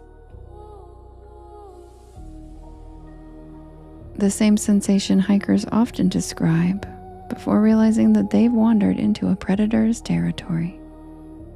Thank you, Mary. Hi, Skrilla. I looked around carefully. Nothing. Just jungle. Dense green walls stretching in every direction. I continued forward. And then I found the goats. 3 of them, dead. Thank you, JD. Lying near the remains of a collapsed fence. At first, they appeared untouched. There were no obvious signs of a predator. No missing flesh, no scattered remains. But something about it seemed wrong. The bodies looked too clean. I approached cautiously, and there were wounds. Small punctures near the chest. Not dramatic. Subtle, almost surgical. I took some pictures, and the ground was hard and rocky in the area, so I didn't see any tracks from an animal. Whatever had killed them hadn't left any obvious evidence. I reminded myself that there were rational explanations. And then I heard movement. A brief rustling behind me. I turned immediately and there was nothing. I waited. I felt like I was being watched. Every instinct in my body recognized it. Something was observing me. I slowly scanned the tree line. And then I saw it. At first glance, I thought it was a person crouching, which was honestly more horrifying. And then it moved. The creature unfolded from behind a cluster of palms. It stood approximately 4 feet tall, maybe slightly taller. Its skin appeared dark gray, not fur, skin. Its head was large and its eyes reflected ambient light in a deep reddish glow. And along its spine, rows of raised structures protruded from its back. Not exaggerated spikes like horror movies, they were more like ridges, like organic and natural. The creature wasn't charging me or puffing up or to appear threatening. It was just watching me, studying me. The intelligence in its gaze was what startled me the most. Predators usually look through you like you're just food. But the chupacabra looked at me like there was curiosity there, intelligence. I froze. Every survival instinct told me not to run. And then the creature tilted its head slightly. And then another movement to the side caught my eye. A second figure, a smaller one partially concealed. Oh my God, there were two of them?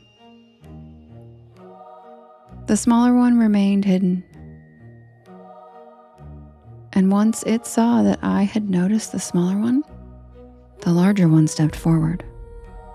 Only a few feet, but enough for me to see details. Her limbs were long, the fingers ended in dark claws. Her chest expanded slowly with controlled breaths. Its skin bore scars, old scars crossing its body in pale lines. And for several seconds, neither of us moved. And then something happened I still struggle to explain. The larger creature looked towards the dead goats, and then back at me, and then over toward where the smaller one was hiding. A sequence. Deliberate. An attempt to communicate with me, as though she understood exactly what I was documenting, and she wanted me to know what she was doing there. I crouched down and I kneeled on one knee as an attempt to show that I meant no harm, that I wasn't a threat. And I watched her let out a long, deep breath, a sigh of relief that made my heart break a little. The moment stretched out for what felt like an hour, and we just stared at each other in awe. And then the smaller creature made a brief clicking sound, and the larger one reacted instantly and leapt back into the trees. And just like that, they both vanished. Their movement was so fast and efficient that the jungle just swallowed them almost immediately, and within seconds they were gone.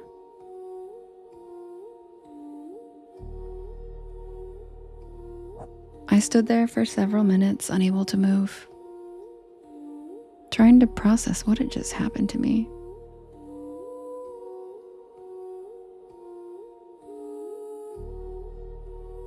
Eventually, I started to hike back toward my car.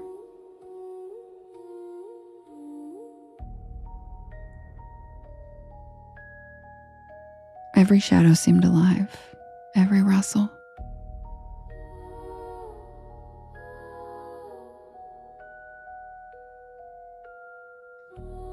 Yet nothing appeared, and by the time I reached the road, daylight was fading rapidly.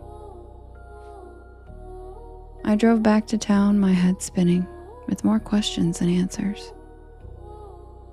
Over the following days, I reviewed photographs and notes, and I found no proof, no clear image. What did I encounter? I honestly don't know. Maybe an unknown animal. Maybe something folklore eventually wrapped itself around. Or maybe the legend exists because people occasionally stumble across something that doesn't fit neatly into our categories. What I do know is this: the forests around Canavenas are older than the Chupacabra legend. The fear attached to those places is older too. Long before newspapers printed the word Chupacabra, people were reporting strange encounters in those hills. Something inspired those stories, and something continues to inspire them still.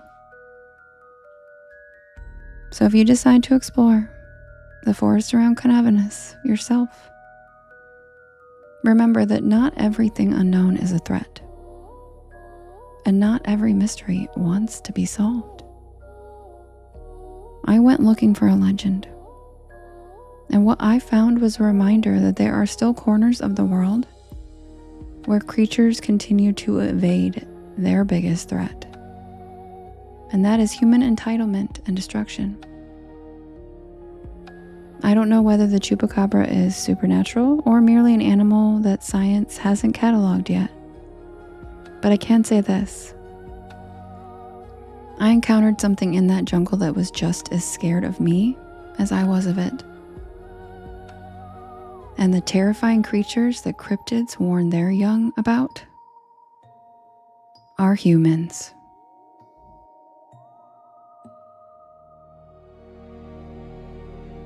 And that's the tale of the chupacabra.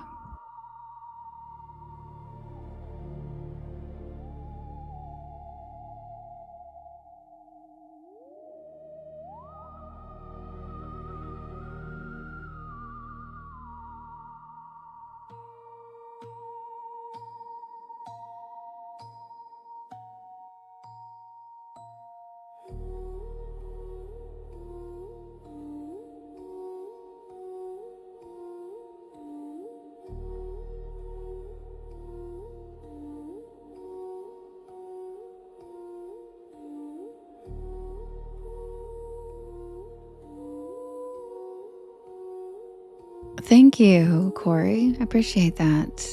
I like to do a different twist on these stories because I am an elemental witch, and I'm friends with these creatures. They're one with the earth, and they were here first. So I like to try to paint them in a different way when possible. But like the Pukwudgies, there is no other way to depict them. They're just little psychopaths.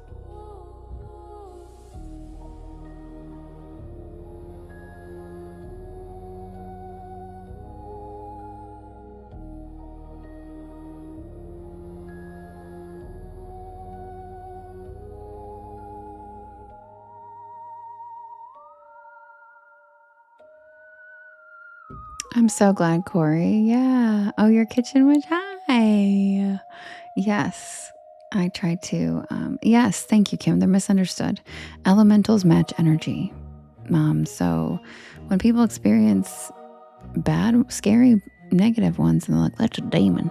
I'm like, it's literally matching your energy. Are you a demon? Maybe. So like the chupacabra and stuff, they aren't always going to look like what we're used to seeing, but that doesn't mean they're like innately evil or going to attack us, or you know what I mean?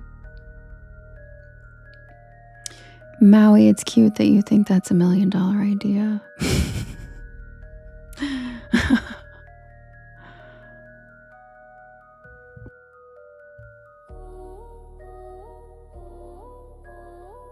People make no money on books, boo-boo.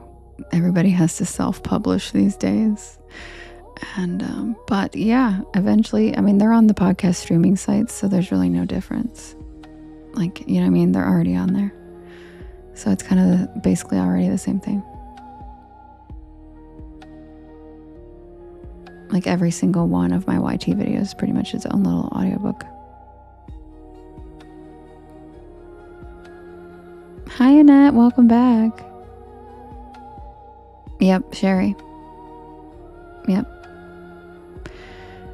Or if you don't self-publish, the publishing places give you an advance, and then you still have to pay for all the books that don't sell, and they take your money back. If it, like, it's just such a crock nowadays. Every industry has just been maxed out by greed.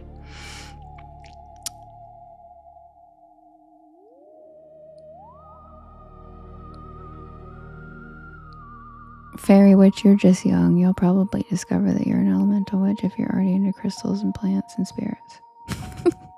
Just gonna throw that out there.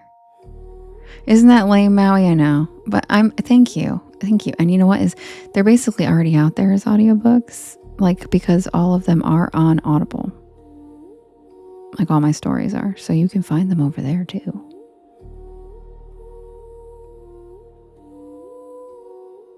Thank you.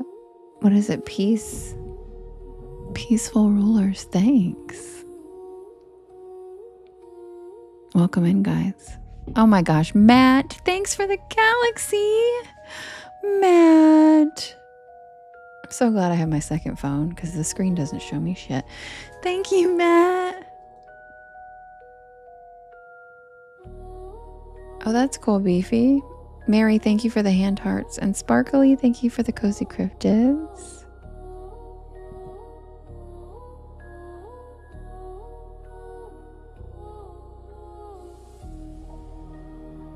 All right, you guys, you didn't see it either? Yeah. Thank you so much, Matt. You're the best. Uh-oh, Kim, what happened? Swinging for me. Shit, what did I miss? Hold on, let me read the chat.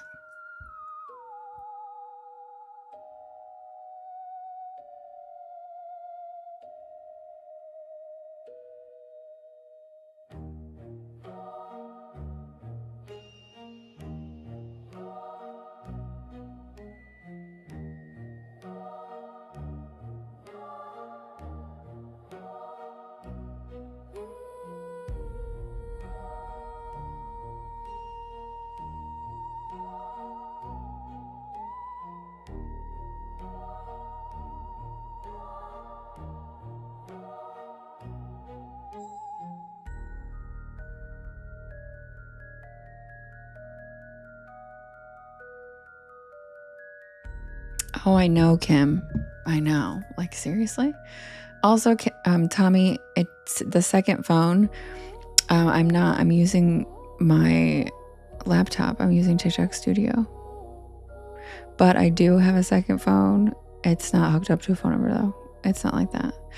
I'm not balling like that. It's literally, I keep all my old phones because they're literally mini tablets. And I think it's crazy not to. So I have several little mini tablet phones that can connect to the internet, and I can watch my live on them. But as soon as I leave my house, they don't work anymore. So they have to be connected to Wi-Fi. So I don't really have two phones. One for the law and one for the plug. I got two phones.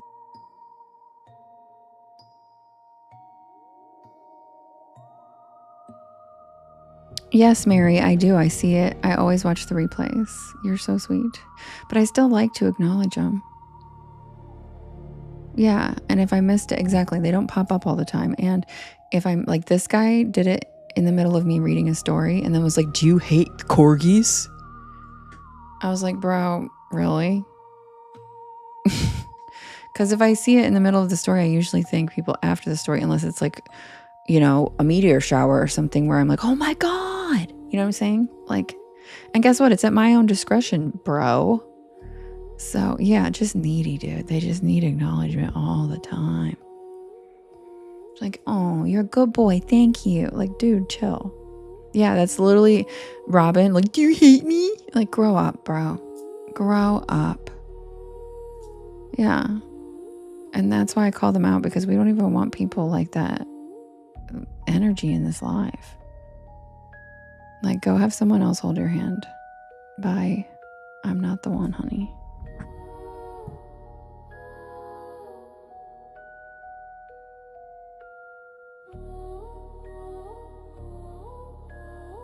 And that's what I'm saying, Sherry. When I do stop to acknowledge the gifts, people bitch about that too. So I do it at my own discretion. And guess what? No, I didn't feel like acknowledging his corgi in the middle of the brand new story. Oh, Skrilla, I'll hold your hand. It's okay, Suzanne. Don't be sorry. I feel like part of the reason I'm here on Earth is to be the blunt bitch that I am and teach people some fucking manners. Because they probably do that in a lot of lives, and guess what? They picked the wrong one. So I feel like it's kind of my job to like maybe embarrass them or shame them into maybe never fucking doing that again to another creative. Acting like we need to jump and beg and applaud for, you know? So maybe he learned a lesson. Probably not, but you know, that's the goal. Because people say love and light in the spiritual witchy world, but that's not really the case. It's love and I'll shove it up your ass if you're gonna act like shit. Like, I'm trying to raise the vibration of humanity in the collective, so like, fix your fucking shit. Okay? Yes, duality, exactly. Because if the collective's low vibration, we don't get to ascend. So basically, dude, get your shit together. Thank you. Because it's affecting all of us. And I, for one, am sick of timeline jumping. I don't know about the rest of you guys, but I'd kind of like to find a good one and stay put.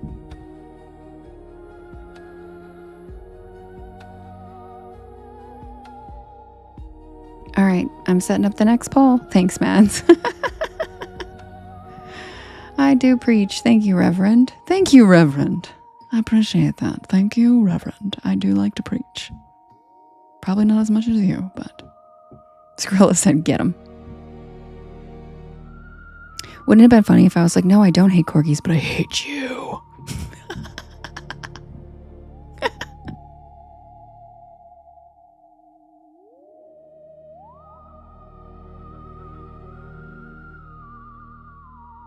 Me too, Fairy Witch. I literally don't give an F. Good for you. I'm so proud of you.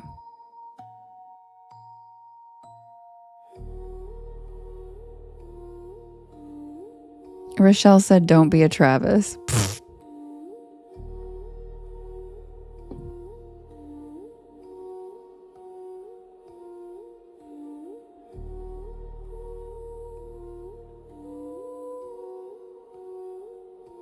That's a good question, Corey.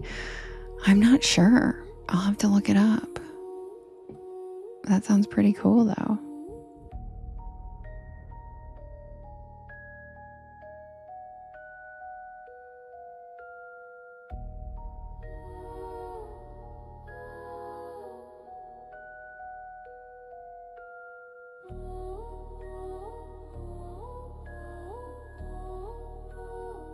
And to tell you something, Fairy Witch, when it comes to not giving a hoot about what people think, this is what you have to tell yourself. Are they gonna go to jail for me for this? No. Are they going to pay my bills for this? No. Do they have to look at me in the mirror every day? No. But do they provide any fulfillment or satisfaction to my life? If they think I'm good, does it win me? No. Then who gives a fuck?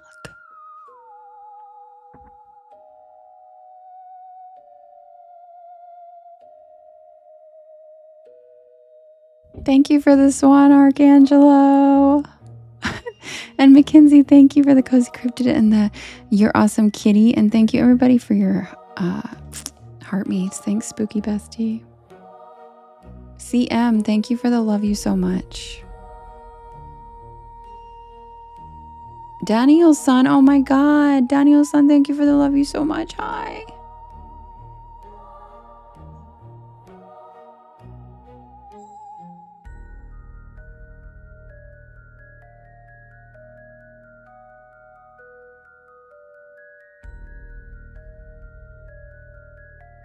And obviously, Fairy Witch, I mean that loosely. Like, you want the people you care about and respect to respect you too. So you do need to care a little bit. Like, if you're best friends, like, you're losing your mind, bitch.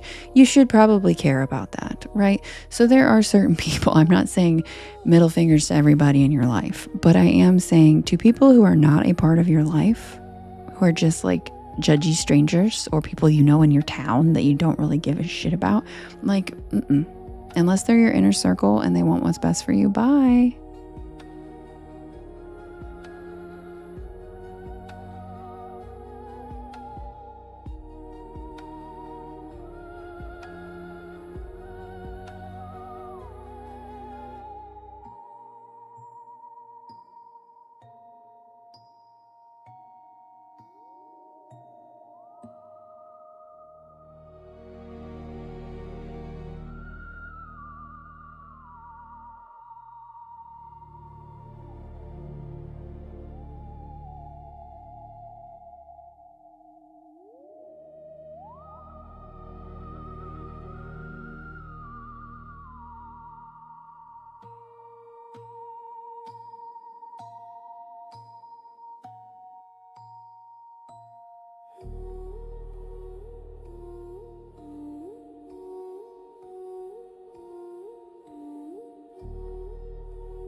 All right, you guys, the next poll is ready.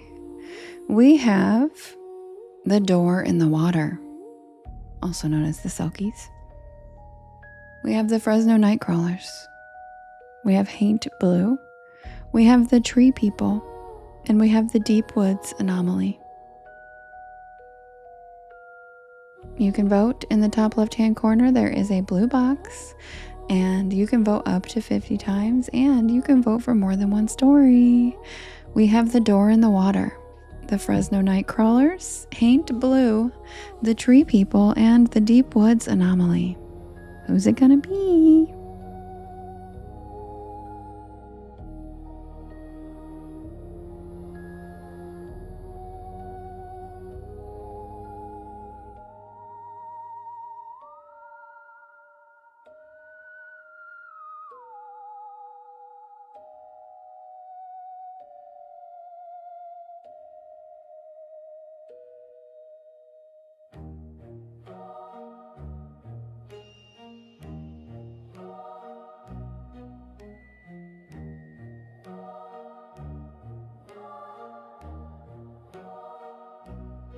Mads, I'm so sorry about your kitty. And yes, absolutely. You will. I'm so sorry. Sending you all the love. I know, Kim, I just threw it in there because it hadn't been read in a while. Oh, Justin's muting.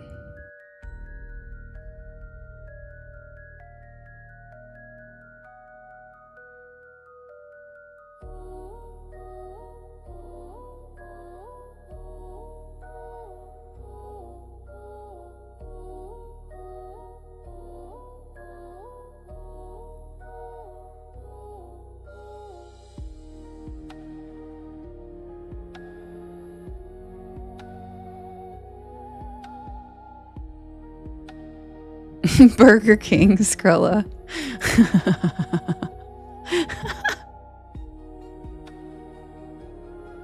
Nikki, same. Nikki, same. Same. It's crazy, isn't it?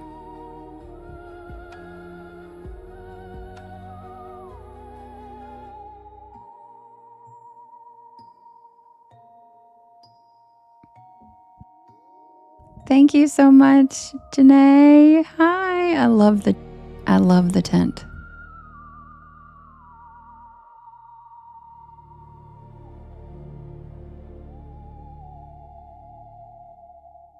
And the winner is the Tree People.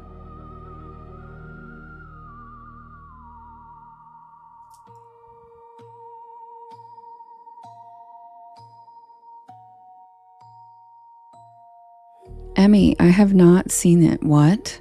In North Carolina? Which beach? That's where I grew up in North Carolina. Which one?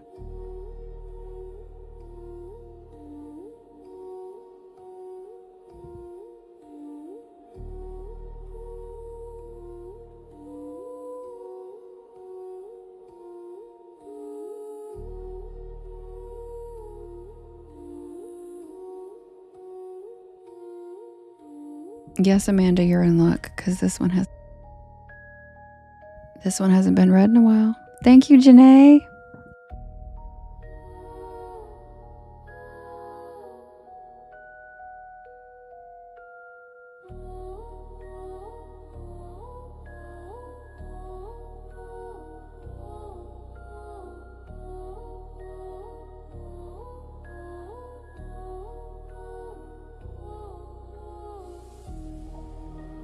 Robin, that's so funny.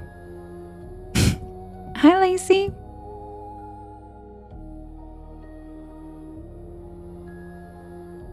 So wait, what do you mean she disappeared into the ocean? Was she one of my people?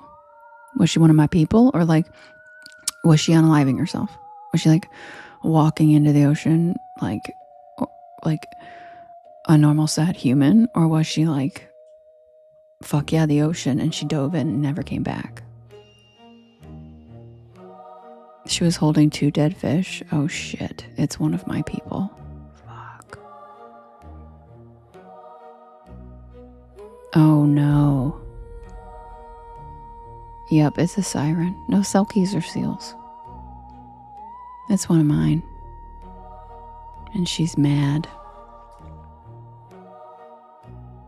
It says regulated goods and services. I just got a restriction for regulated goods and services. What the hell are they talking about?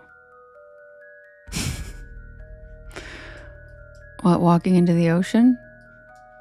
The fuck? Well, we're going to appeal that because that's ridiculous.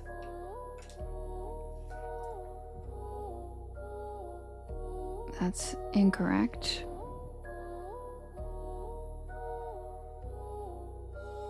Look, consuming substances in this life could harm your health. What substances? What the hell are they talking about? And then they just gave me a puzzle piece. How am I violating codes but also not here? The fuck, TikTok? Get a grip. Yeah, somebody else today got that. No, it's not anybody reporting me. TikTok doesn't give a shit about people reporting lives. It does nothing. It's the AI making a mistake. It did it to Kim 2 days ago, right, Kim? It said you were consuming. So it literally absolutely stupid. Well, themes that some might find uncomfortable. Reason regulated goods and services. The fuck? Oh my God, that's so cute. Thank you, Nikki. Yeah, and Kim was drinking water. And I'm not even on camera. So it just makes shit up. It literally just, at this point, is just making up restrictions for people. And you can fuck off. Because there's literally not a single... No, because that has nothing to do with, that would be mental health. That has nothing to do with regulated goods. Thank you, Magical Nectar. I know, Kim, aren't the gifts like so cute? Nikki, that one I've never seen before. Celebration tape.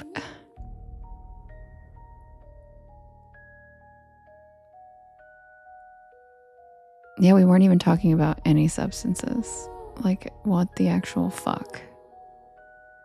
TikTok is the worst, dude.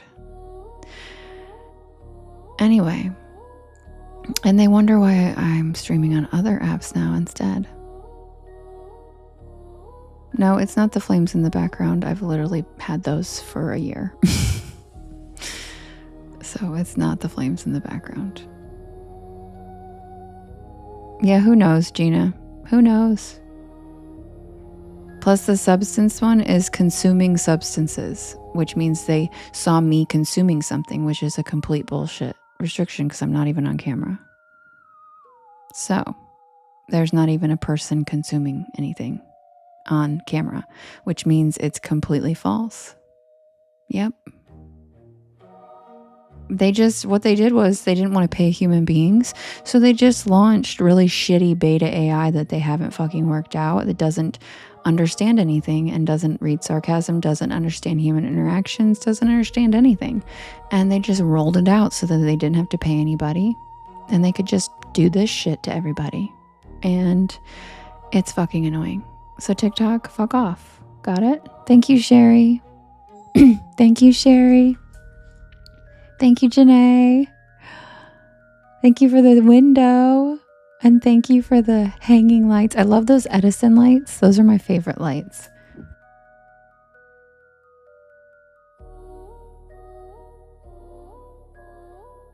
Yeah, James. Yep. They're doing it to businesses too. Oh, sorry, Pin. Damn it. I just overpinned you, Kim. What did you pin? Can you pin it again? Oh, thanks, Janine. I love you too. I know that tent is so cute. Thank you, Sherry. I also love that window that Janae sent. It reminds me of Peter Pan. Yeah, TikTok said I was consuming substances when I'm literally not even on camera.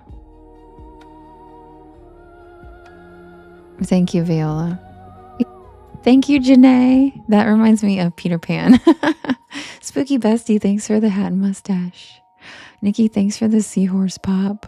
All right, guys, I'll be right back with That's what you thought about the window too, Kim? Yeah, it just reminds me of the Peter Pan window. I don't know why. I love it.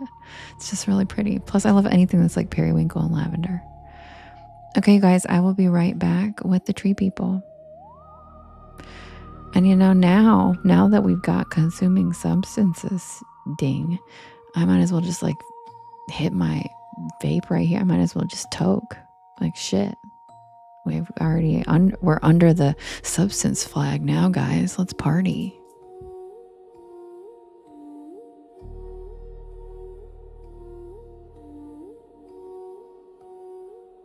Kim, I'm surprised you didn't get it for Colin today with his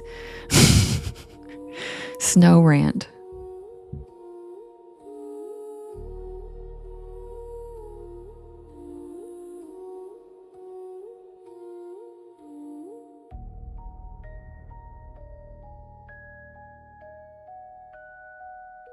Kim. Hi, JR. Thank you so much. And I appreciate Thank you for the cute dog, Skrilla. And thank you, JR. It happens more than I would like. This app is just a nightmare. And it's frustrating.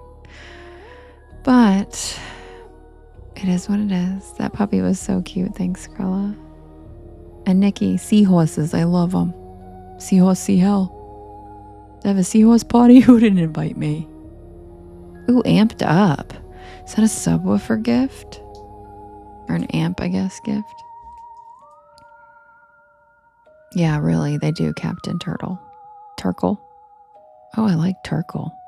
That's a fun one to say. Captain Turkle. That's a fun stem.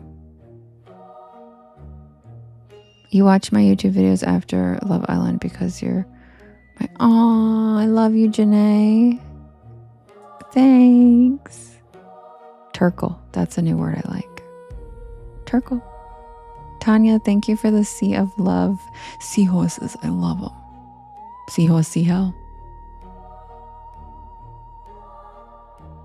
Janae, thank you for the Peter Pan window. All right, I'll be right back with the tree people, guys. What does what mean, Gigi?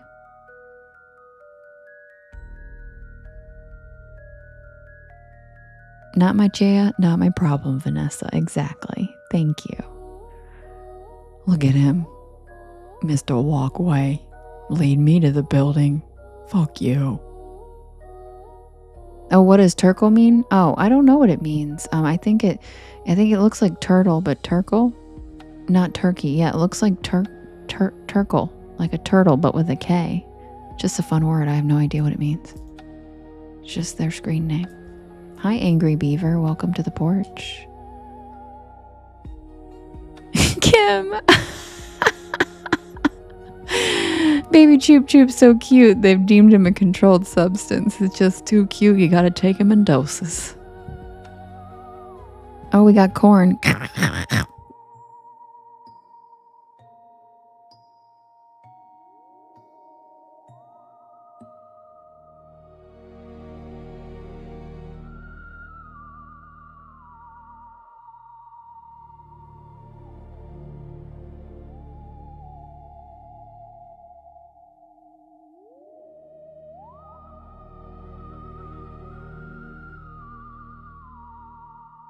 By the way, you guys, is Cassie in here tonight? Cassie, are you in here?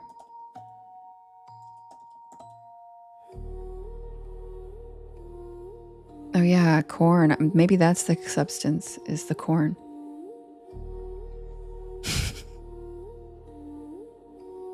Oh yeah, maybe. Well, anyway, I don't think Cassie's in here tonight, but guys, guess what? Cassie, let me fix my mic stand. Okay, Cassie emailed me,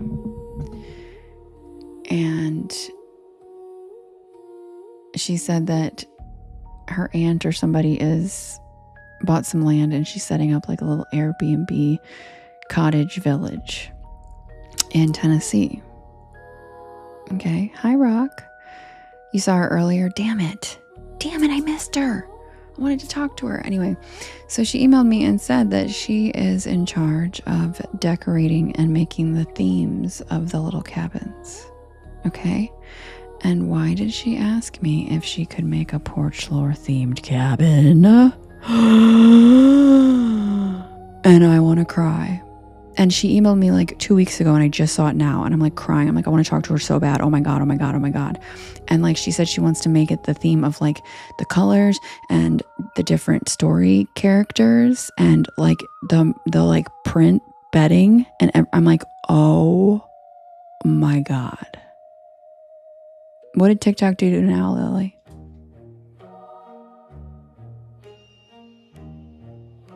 Really, Janae? That's where one of my best friends, Christina, from the Spearfinger story, she lives in Knoxville. Oh, country kid. Cassie's asleep? Are you her boyfriend? Country kid, hi. Are you Cassie's boyfriend? I'm so excited. I'm so excited. I cannot wait to talk to her about it. I responded to her email today and I am like, this is so cool. I want to cry. Plus, I love Tennessee. Like, are you kidding? Yes. Oh my God. Hi, you're so cute. He chimed in. Hi, you're so cute for chiming in. Yes. You were both nervously waiting. Oh my God. I'm so sorry. You should have just reminded me to check my damn email. I am so excited. I cannot wait. I would love to help you guys with it any way you need. If you need my graphics or whatever the hell you guys need, I am here for it and I cannot wait. And yes, we're going to be able to book it. Oh no, you could never pest. Are you kidding? This is amazing. What's your name, country kid? I'm so excited. I was going to give her my number and I was like, I don't know. Is she going to be weirded out by that? But I'm all down for this and I would love, and yeah, that's what I was thinking. Brooke, I was like, once it's done, we could rent it out and have a porch lore meetup there. Nicholas. Okay.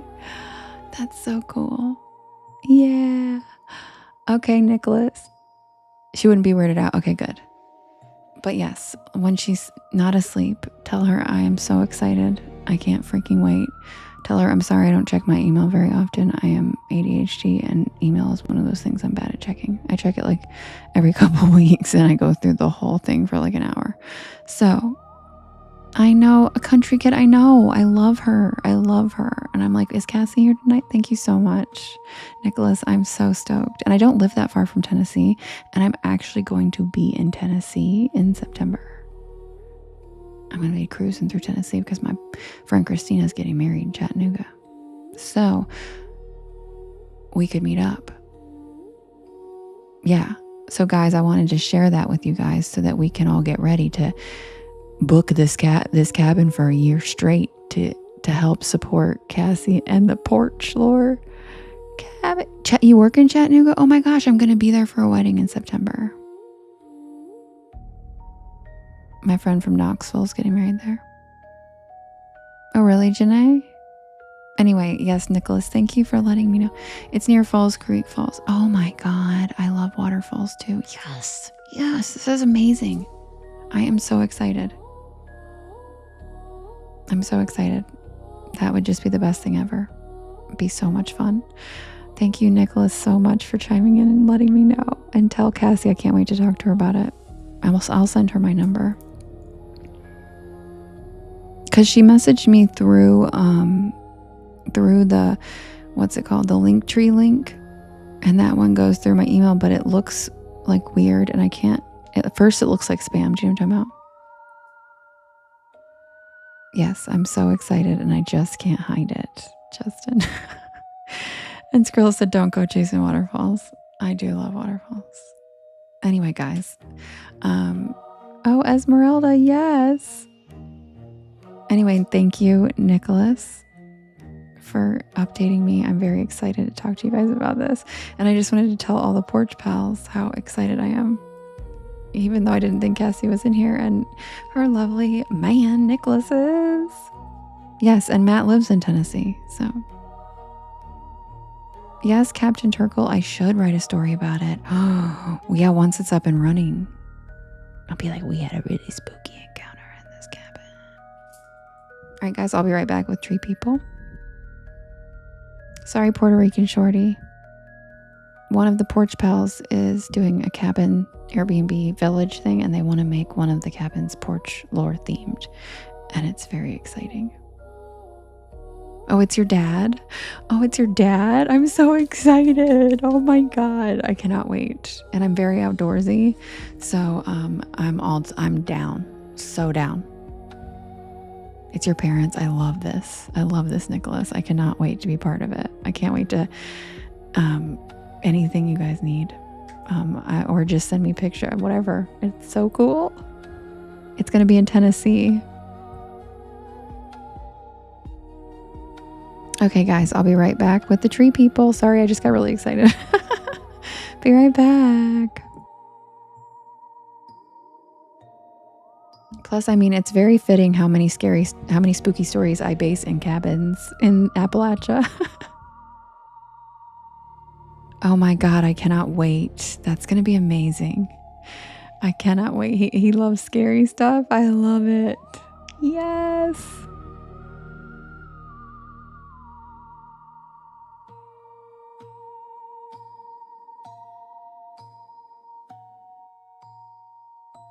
Captain Turkle, that's a great idea.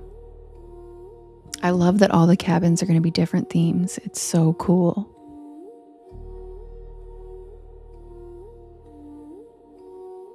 Sorry, Robin. Love you. Sweet dreams.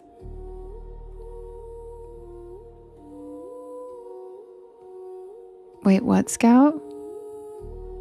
Came across an account. What? What account, Scout? What are you talking about? Hi, cutie. I didn't even see you come in here. What account? I totally came across an account and messaged it today. Thank you so much, Nicholas. I really appreciate it. Okay. I'll be right back with Tree People.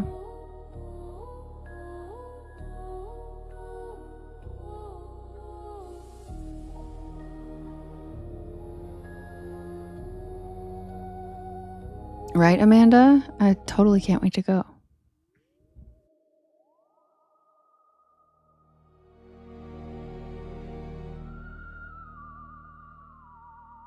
Oh, you're the grilled cheese story act. I love that, Nicholas. Yes. Welcome in, everybody. If you're new here, my name is Devin, and this is Porch Lore.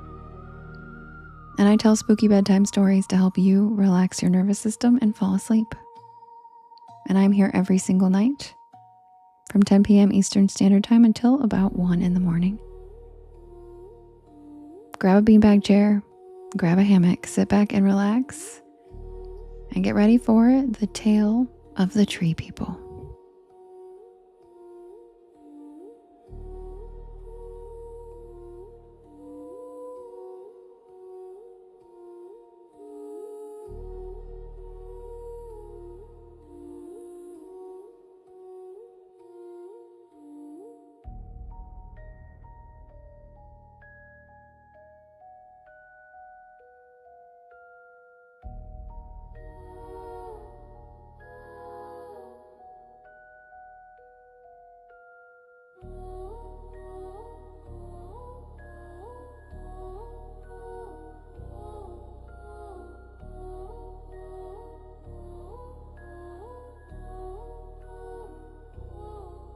Right, Mary? Would that be amazing?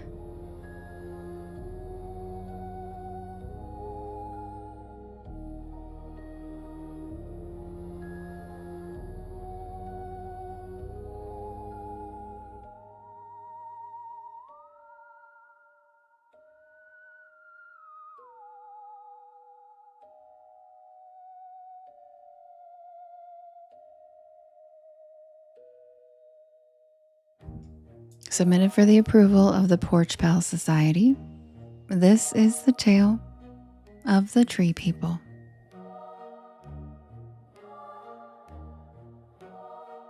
Thank you, Scout. I grew up in North Carolina, but a few years ago I moved to Montana for work. I wanted a fresh start. And let me tell you, Montana is different. The air is so crisp it hurts in the winter, and the sky stretches so wide, it feels like you're on another planet. And there are places out there where you can drive for miles without seeing a single house. It's beautiful. But it's also lonely in a way that sneaks up on you.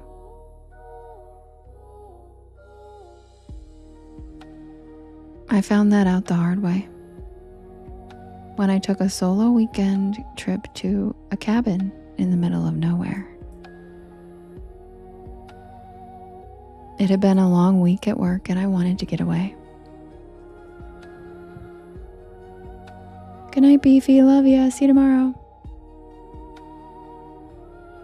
Just me and a few bottles of wine. And a good book. The cabin was one of those authentic rustic rentals.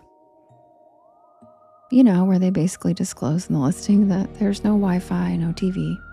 Basically bare necessities, rugged retreat.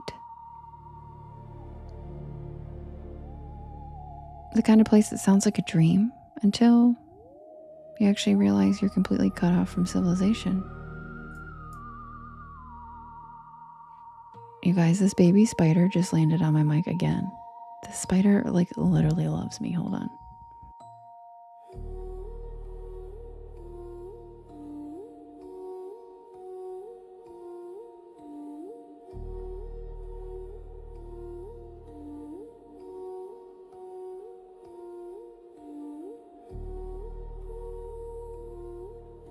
Okay, you guys, this is the second time that baby spider has landed on my mic stand while I'm in the middle of the show. And he is so tiny, I can only see him because of the glow, because I have all the lights off and it's easier to see the glow of the screens and stuff and the flashes. And I can only see him coming down right in front of my face from the glowing light. He's so tiny. Me too. He's so cute. And this is the second time the little spooder's done it. He likes me. Yeah. He's just a baby. So I just grabbed the string, you know, and I just move him and I just put him back on the lamp like I did 2 nights ago. I don't care. He can stay in my room, but I put him on the lamp because I can't even see him. He's literally clear and tiny. I can only see him in the dark, reflection screen light. When I have the lights on, he's invisible. The youngest porch pal, yeah. Oh, he's so cute. I cannot believe. I was just looking and I was like, I thought it was a piece of dust for a second. That's how small he is. I thought it was like a piece of dust in the air and I was like, wait a minute. Oh my God, he's dropping down right in my face again. He has to be intentionally crawling right above me and then dropping down into my, right? How cute. He has a message, yeah. Because it's the second time he's done it. And I feel like that's cute. It's my whole room, he could be spooting down and dropping down, and he's done it on my mic twice. You're so cute, little spider. We love you. Hi. I can't even see him. I'm just talking to the general vicinity where I put him. Is he consuming substances? That's why he really came over. He's like, I heard we're consuming substances. Fun fact, Skrilla, not all spiders are cobweb makers. That's a very specific kind of spider.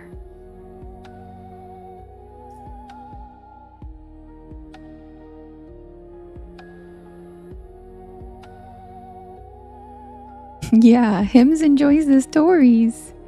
It's just so cute because this has now happened twice and it's the same one. It has to be the same one. He's so tiny and cute.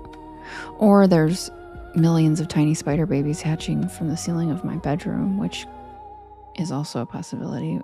I really hope not, because they're clear and I can't see them in the day. So if they are, oh dear God, I don't need that many.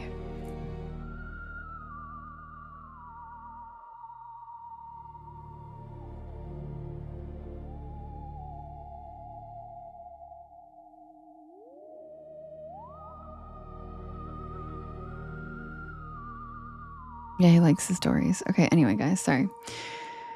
The drive alone should have been a warning. Yeah, exactly. Chill vibes. We're just going to go with the one baby that loves me. My GPS lost signal an hour before I reached the cabin.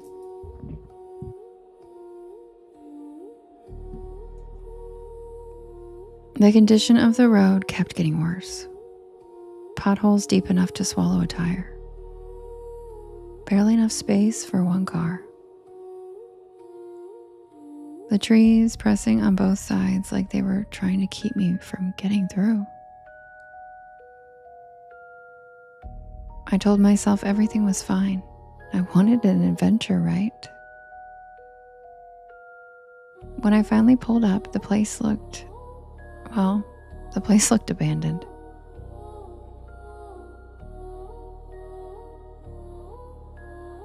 The pictures online showed a cute, well-maintained little cabin, but in real life,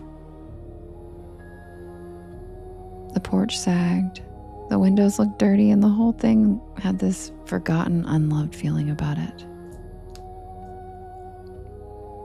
But at that point, I had been driving for hours, and I wasn't about to just turn around. I really needed some rest. Good night, ordinary. So I shrugged it off and I carried my bags inside. The first night was fine, mostly. I made a fire, cooked dinner, and read by candlelight because the single overhead light in the living room flickered like something out of a horror movie, and I couldn't stand having it on anymore. The quiet out there was almost too much. In the city, silence isn't really silence. There's always background noise. A car in the distance, a neighbor's dog barking. But out there, it was complete and utter stillness. At some point, I started feeling weird. You know that sensation like you're being watched? I kept glancing out the windows, half expecting to see something looking in. But there wasn't, just darkness so deep, it seemed to press against the glass.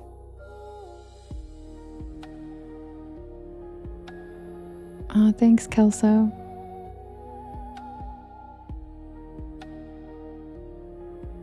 I laughed at myself and told myself that I was just creeped out because I wasn't used to the quiet. So I just decided to go to bed. And that was the last normal night I had.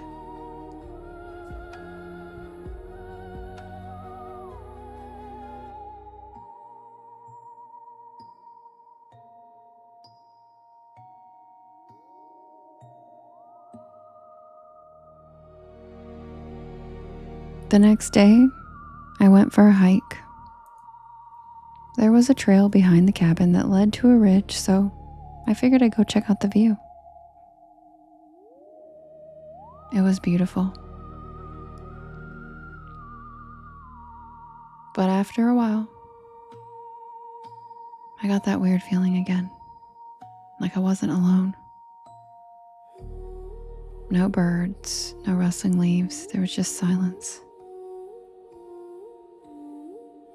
And then I saw them.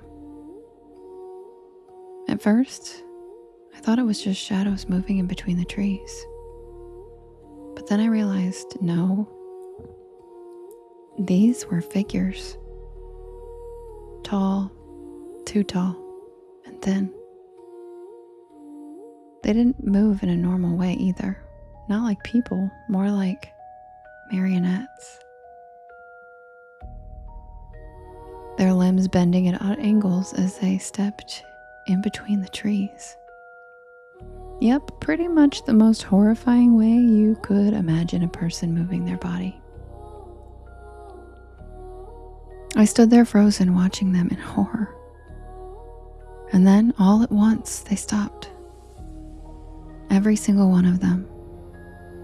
And they turned their heads towards me. I ran.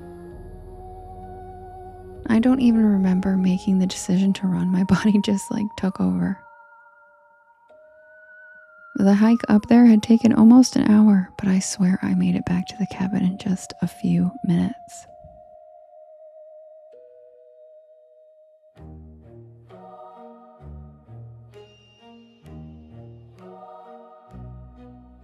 I slammed the door shut and locked it, and I grabbed the biggest knife that I could find in the kitchen.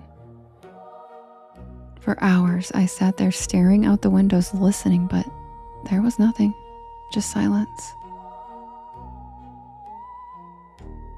After a while, I started to convince myself that maybe I hadn't seen what I thought I had. Maybe the isolation was just getting to me.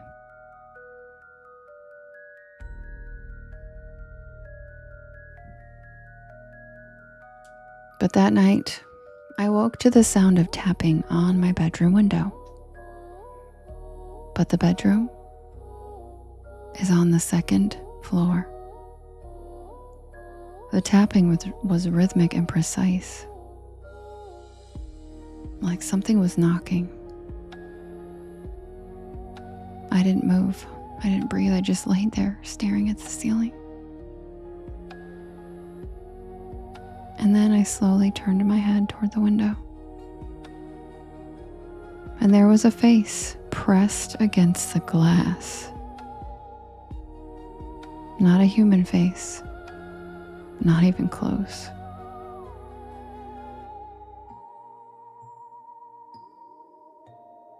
I don't remember screaming, but I must have,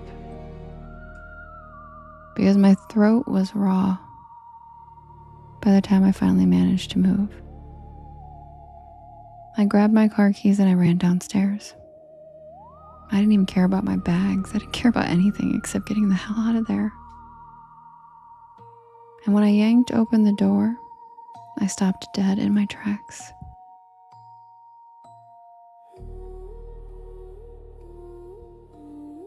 And there they were, standing in the yard. Dozens of them.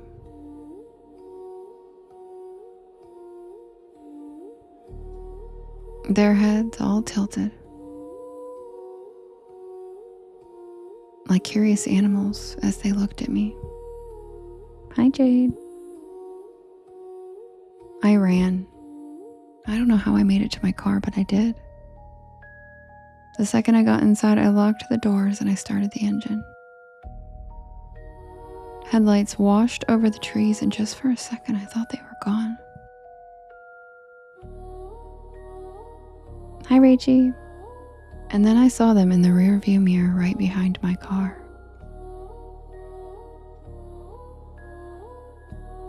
I gunned it down that awful narrow road.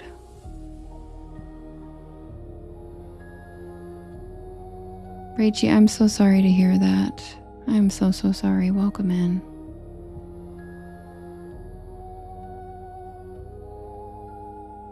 I didn't look back, not until I was miles away, back on the main road, speeding toward the nearest town. The next day, I called the rental company to ask about the cabin, and they acted confused and told me that there was no cabin at that location. I drove back to check for myself, and sure enough, there was nothing there.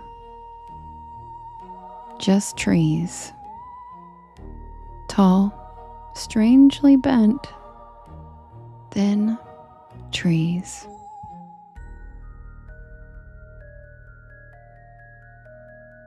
And that's the tale of the tree people. Looks like they decided I wasn't consuming substances anymore.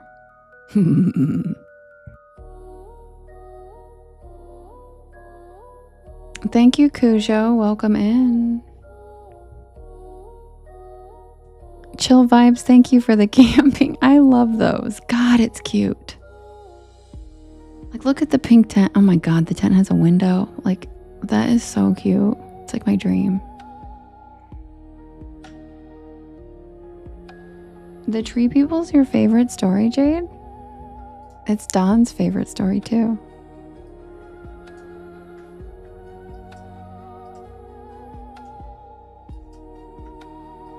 You know, every once in a while, I like to sneak in an elemental story because no one votes for them. Nobody requests them. So I just put them on the poll myself. And you guys voted for it, so I'm glad.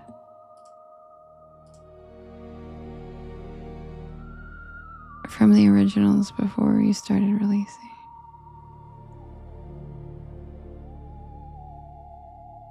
What do you mean? Before I started releasing, I've always been releasing. I don't get it. Oh, you mean before, like, what? Like the ones that existed before I started going live? And yes, thanks for voting for it, guys. Thank you so much for voting for the tree people. I tossed it on there because every once in a while I like to toss in ones that don't get voted for a lot or don't get requested a lot. And no, Tam Bam, not true.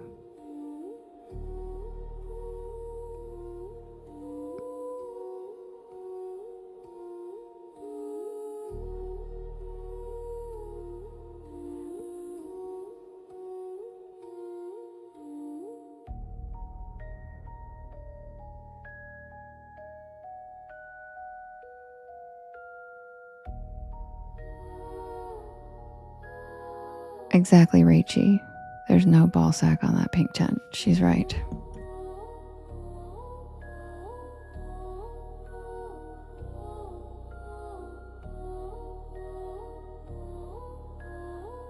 Justin.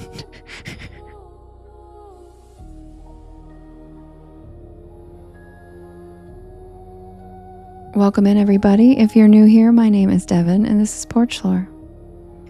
And I tell spooky bedtime stories to help you relax your nervous system and fall asleep better. And I'm here every single night from 10 p.m. Eastern Standard Time until about 1 in the morning. Yeah, Rochelle, there's over 100. There's so many that never get requested. That's why I try to throw them in sometimes. An air elemental story? I have one. My Jinn story is about an air elemental.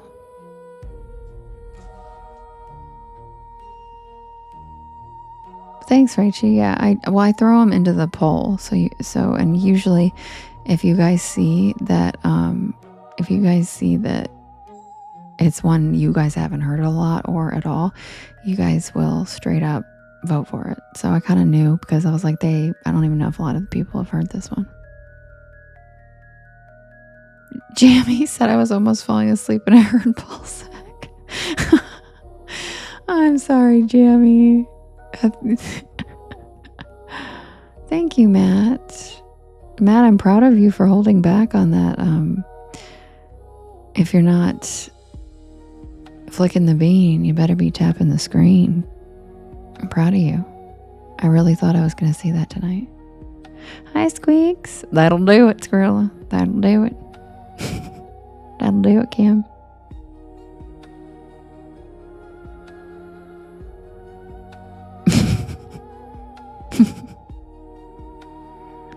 You didn't think about it? You forgot? Oh, you said don't think I didn't think about it. Oh, okay. I was like, how did you forget?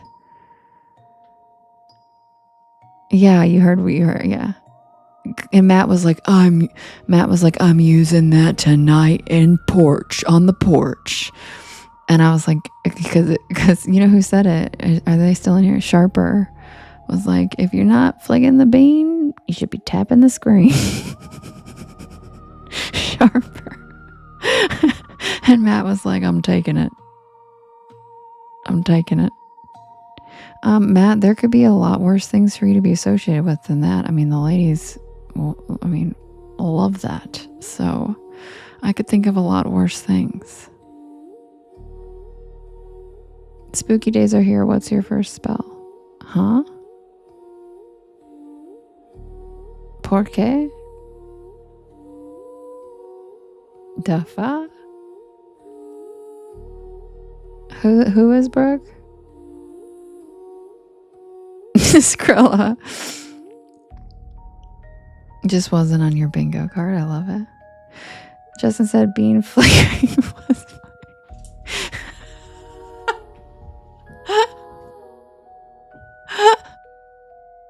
Justin. Thank you, Anton. I appreciate you so much. Thanks for being here every night. You're so sweet.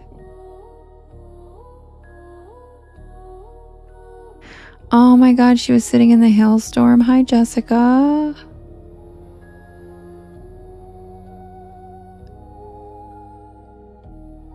right, mermaid?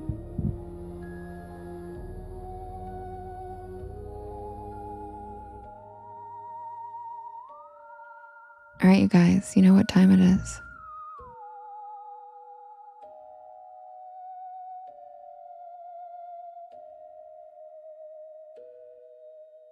Yeah, really, leave it to Justin to make it family friendly.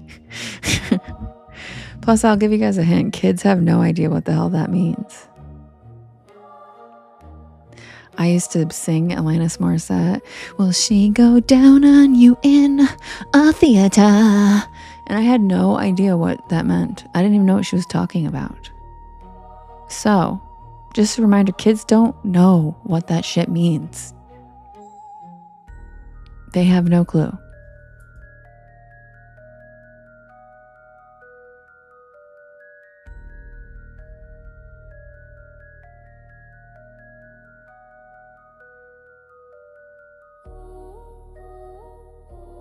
Good days, I don't know what you're talking about, and you don't even follow me, so I'm not sending you any luck, because I don't know what you're trying to be lucky in.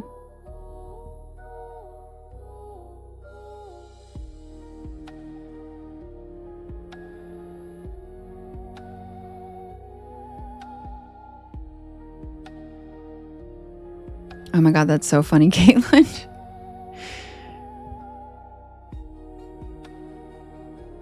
Well, yeah, Suzanne, it depends on the age of the kids. If you're talking like a 4-year-old, they don't know. If you're talking like an 8-year-old, maybe.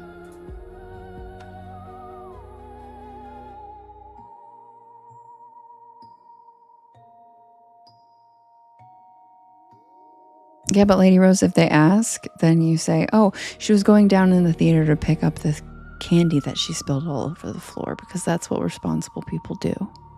And I literally just made that up off the top of my fucking head. So literally, you just tell the kids some shit. You really think they're going to remember every single thing their parents ever told them? No. No. Do you? No.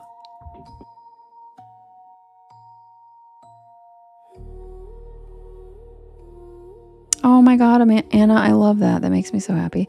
Thank you, Doc. Oh, thanks, Corey. I know, Matt. I'm proud of you.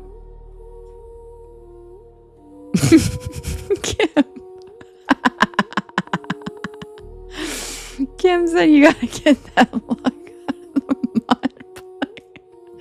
This is why Kim and I get along so fucking well. It's like, I'm not sending you shit.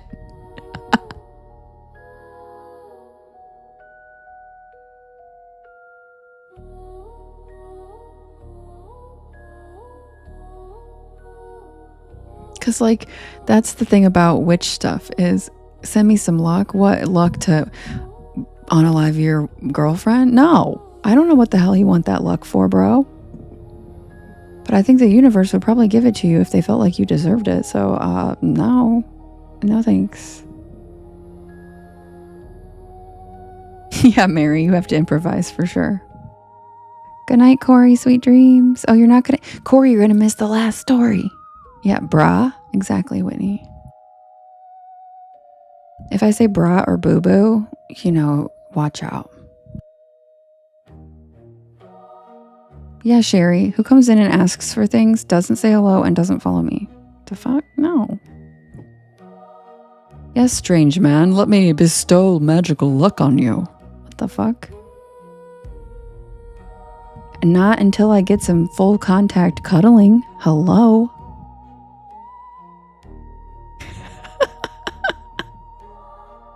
And yes, Corey, this is our last story of the night. It's a classic. Everybody loves it. We don't even vote on it. It's how we end every live, and it's amazing. It's called The Night Shift at Sycamore Diner. Oh, okay, Brooke. That made you cackle, Sherry. I love that. Yeah, you like how I said bestow, Brian. Yeah, I sometimes pull out my past life Puritan slang. Like the time I said burning the candle at both ends and no one knew what I meant. Yes. It is fun ending with the same story, right, Winter? Yeah, what if they're allergic to luck? Mackenzie, good point. It could be dangerous.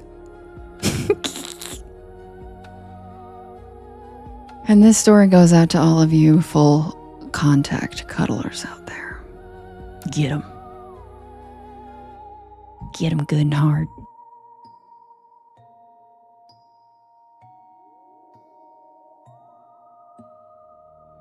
Justin said, "That's me."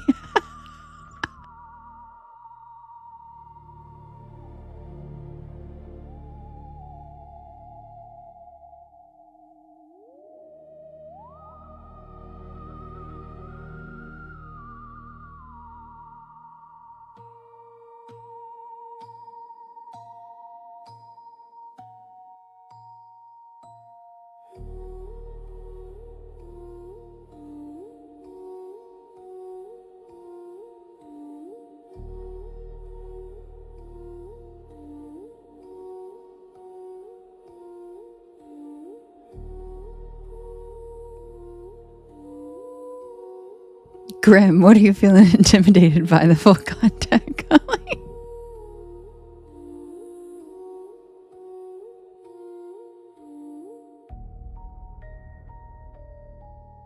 Rochelle said, if we don't, a certain Canadian duck has a meltdown. And then she said, and then Corey, I've said youths too. And then she said, have you ever seen a duck meltdown? It's not pretty.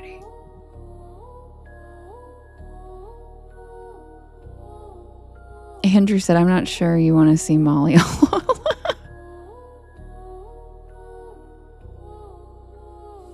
Good night, Suzanne. Sweet dreams. Love ya. Welcome back, Nick Nick.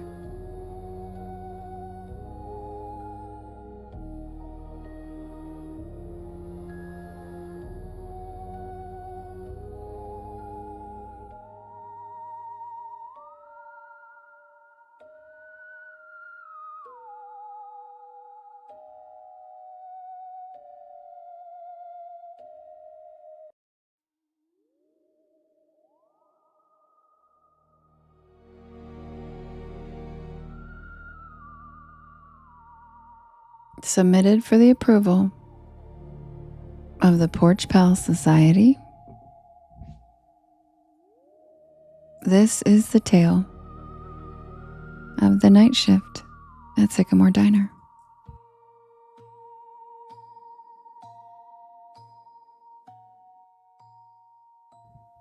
I'm not usually the kind of person who pulls over on back roads at night.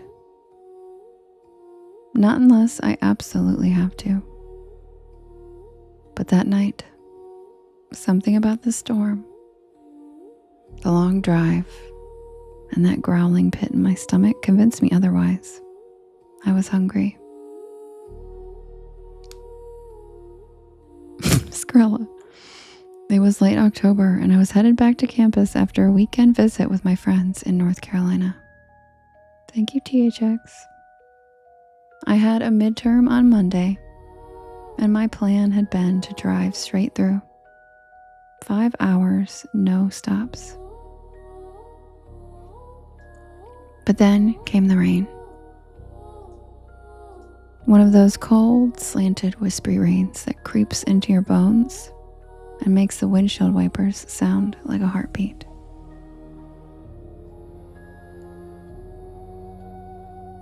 Justin. I had taken the wrong exit, trying to bypass traffic, and I ended up on a 2-lane back road, surrounded by nothing but pine trees and power lines. And that's when I saw the neon sign. Good night, Brooke. SYCAMRE Diner. The O in Sycamore was flickering like it hadn't worked right in years. We will, Brooke, love ya. But the rest was lit up in cherry red neon, a tiny beacon in the middle of nowhere. I figured I'd grab a quick bite, maybe some coffee, check my map, and get back on the highway. But I should have just kept driving. I should have known something was off the second I stepped inside. The bell over the door jingled, but not like a normal bell. It made this sharp metallic ping that echoed longer than it should have. The air inside was warm, almost too warm, and it smelled like grilled onions and pancake syrup. The place looked like it had been yanked straight from 1957. Checkerboard floor, red vinyl booths, a long counter with spinning stools, even a jukebox in the corner that looked like it hadn't worked in decades. And the people? They all stopped and looked at me the second I walked in. Not in a rude way, just quiet, like they weren't expecting me. Like I had walked into the middle of a sentence that no one wanted to finish.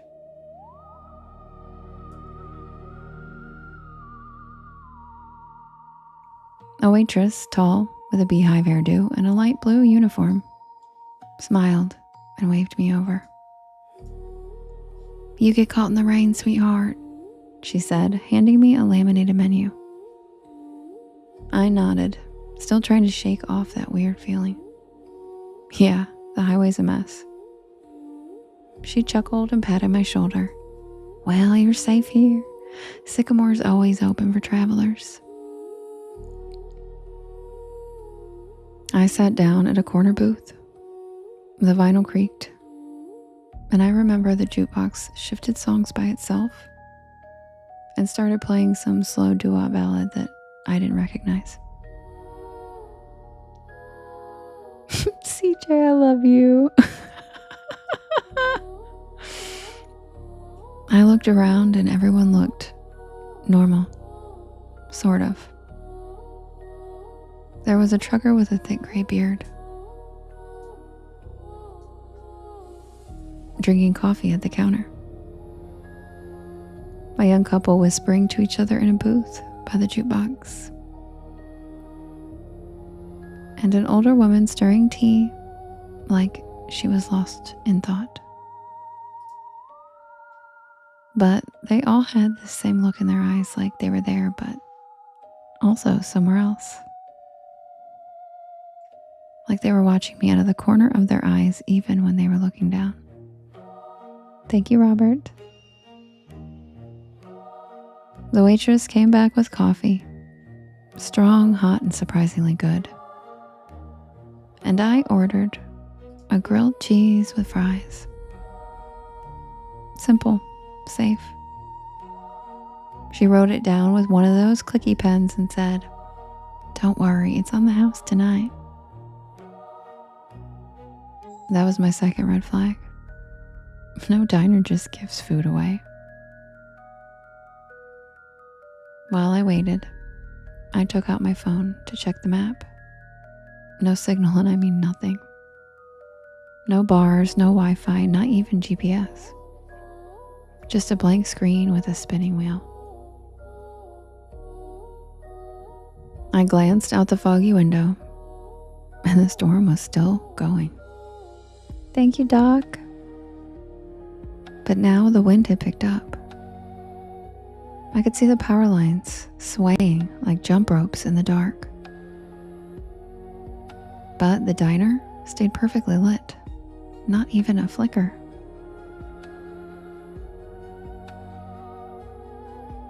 The food came fast, too fast, like under 5 minutes, but it looked amazing. Golden bread, gooey cheese, crispy fries with a little metal cup of ketchup on the side. I took a bite. Delicious. I mean, I've eaten at a lot of diners, greasy spoons, college joints, and roadside shacks, but this was hands down the best grilled cheese I've ever had. The fries were perfect and the coffee never ran out. every time I took a sip, it was somehow full again. I was halfway through the sandwich when the trucker got up to leave. He walked right past my table, nodded once, and whispered, "Don't stay past midnight." That's all he said. What? But he was already out the door. The waitress gave me a tight smile and walked over collecting his empty mug. Old Earl, he's always saying weird stuff. Just ignore him. But I couldn't. Good night, Nick-Nack. Something about his voice stuck with me. Something about the way he looked at me. Not like I was a customer, but like I was in danger. I checked the clock over the register. 11:42. I figured I had just enough time to finish my fries, grab the check, and head out. I still had at least 3 hours left on the road. But when I stood up, the lights flickered just once, and then again, and then everything in the diner stopped moving. The couple by the jukebox froze mid-sentence. The woman with the tea stopped stirring, her spoon hanging in midair. The waitress, her hand reached out for a mug, just stopped. Like someone hit pause on the entire scene. I took a step back and the jukebox buzzed, glitched, and restarted a new track. I could still move, but no one else could.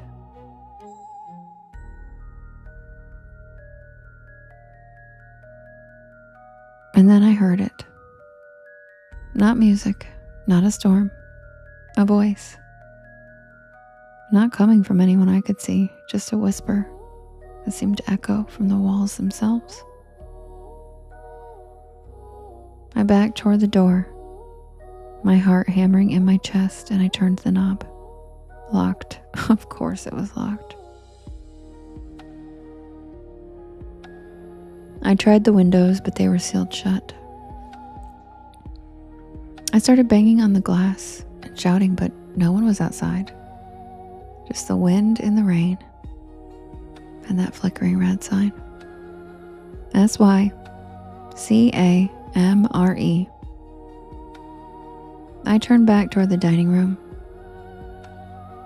and everyone was gone. Not frozen anymore. Gone. The booths were empty. No plates, no crumbs, no mugs. No sign that anyone had ever even been there.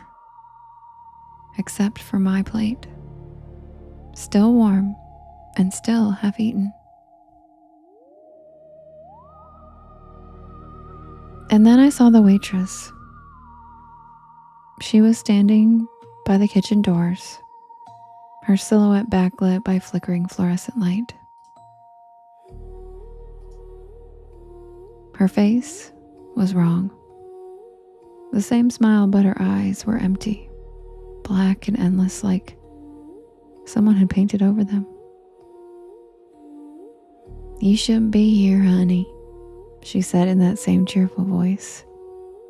"Not yet." I stumbled back, knocking over a chair as she took one slow step toward me. The others, they were waiting, but you just wandered in.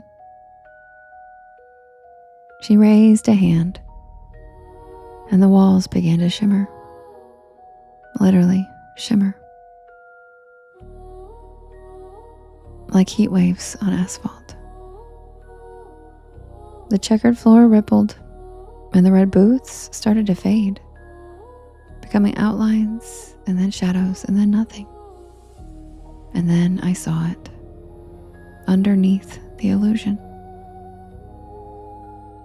It was charred wood, cracked tile, broken beams, and black soot.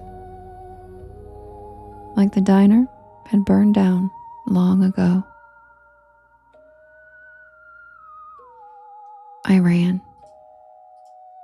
I don't even remember how I got out. 1 second I was inside, and the next, I was on the side of the road, soaked to the bone and gasping for air. My car was still there with the ceiling missing, parked on gravel that didn't even look like a lot anymore. Just weeds and puddles. No neon sign. No glowing windows. Just nothing. Kim got it. Pulled up with the ceiling missing.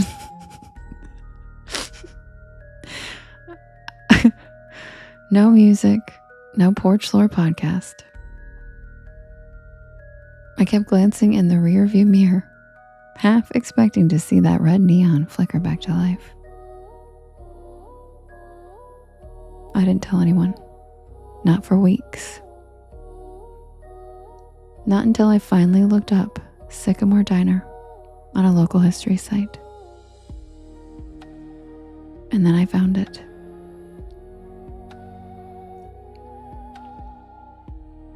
Burned to the ground in 1972. A gas leak. The whole place went up at midnight. And everyone inside was killed. 5 patrons, a waitress, and a cook. The photo in the article? The same checkerboard floor. The same red booths. The same neon sign. SYCAMORE.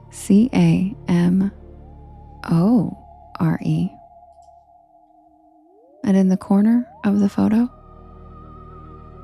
that same waitress, smiling.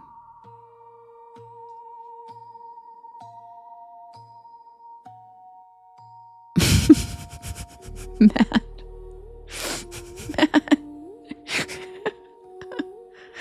I never took that back road again. I don't even drive at night anymore, if I can help it. And every time I see a neon diner sign, something in me flinches just a little. Good night, spooky bestie. Because I know I was there. And I know I wasn't supposed to be. But the part that keeps me up sometimes, the part that really makes my stomach turn, that was the best damn grilled cheese I've ever had. And I didn't even pay for it.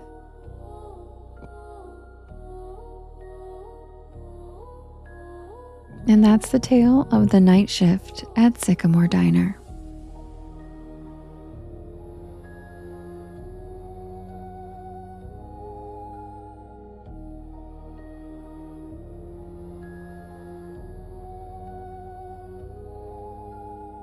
And with that, I will say goodnight, Porch Pals. Aw, thank you, Robert. Seahorses, I love them. Seahorse, see hell. What a seahorse party, didn't invite me. Thank you. Thank you, Wilkins. I appreciate it.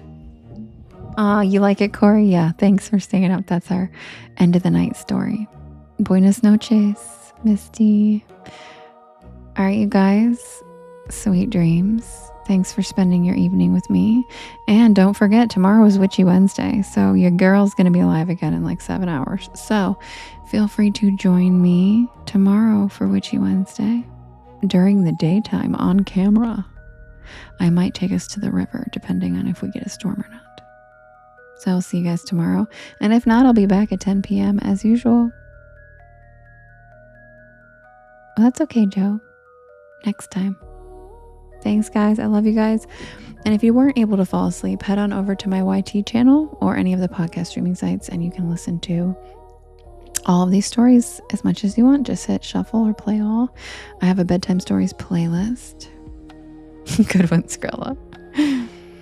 And oh, good one, Sherry. I like that. And don't forget, stay spooky. Also, Holly, thanks for all the love tonight. And Nikki, I appreciate you guys. And Sherry and Matt and Jeannie and Skrilla and Tanya and Bryce. See you guys tomorrow. Stay spooky.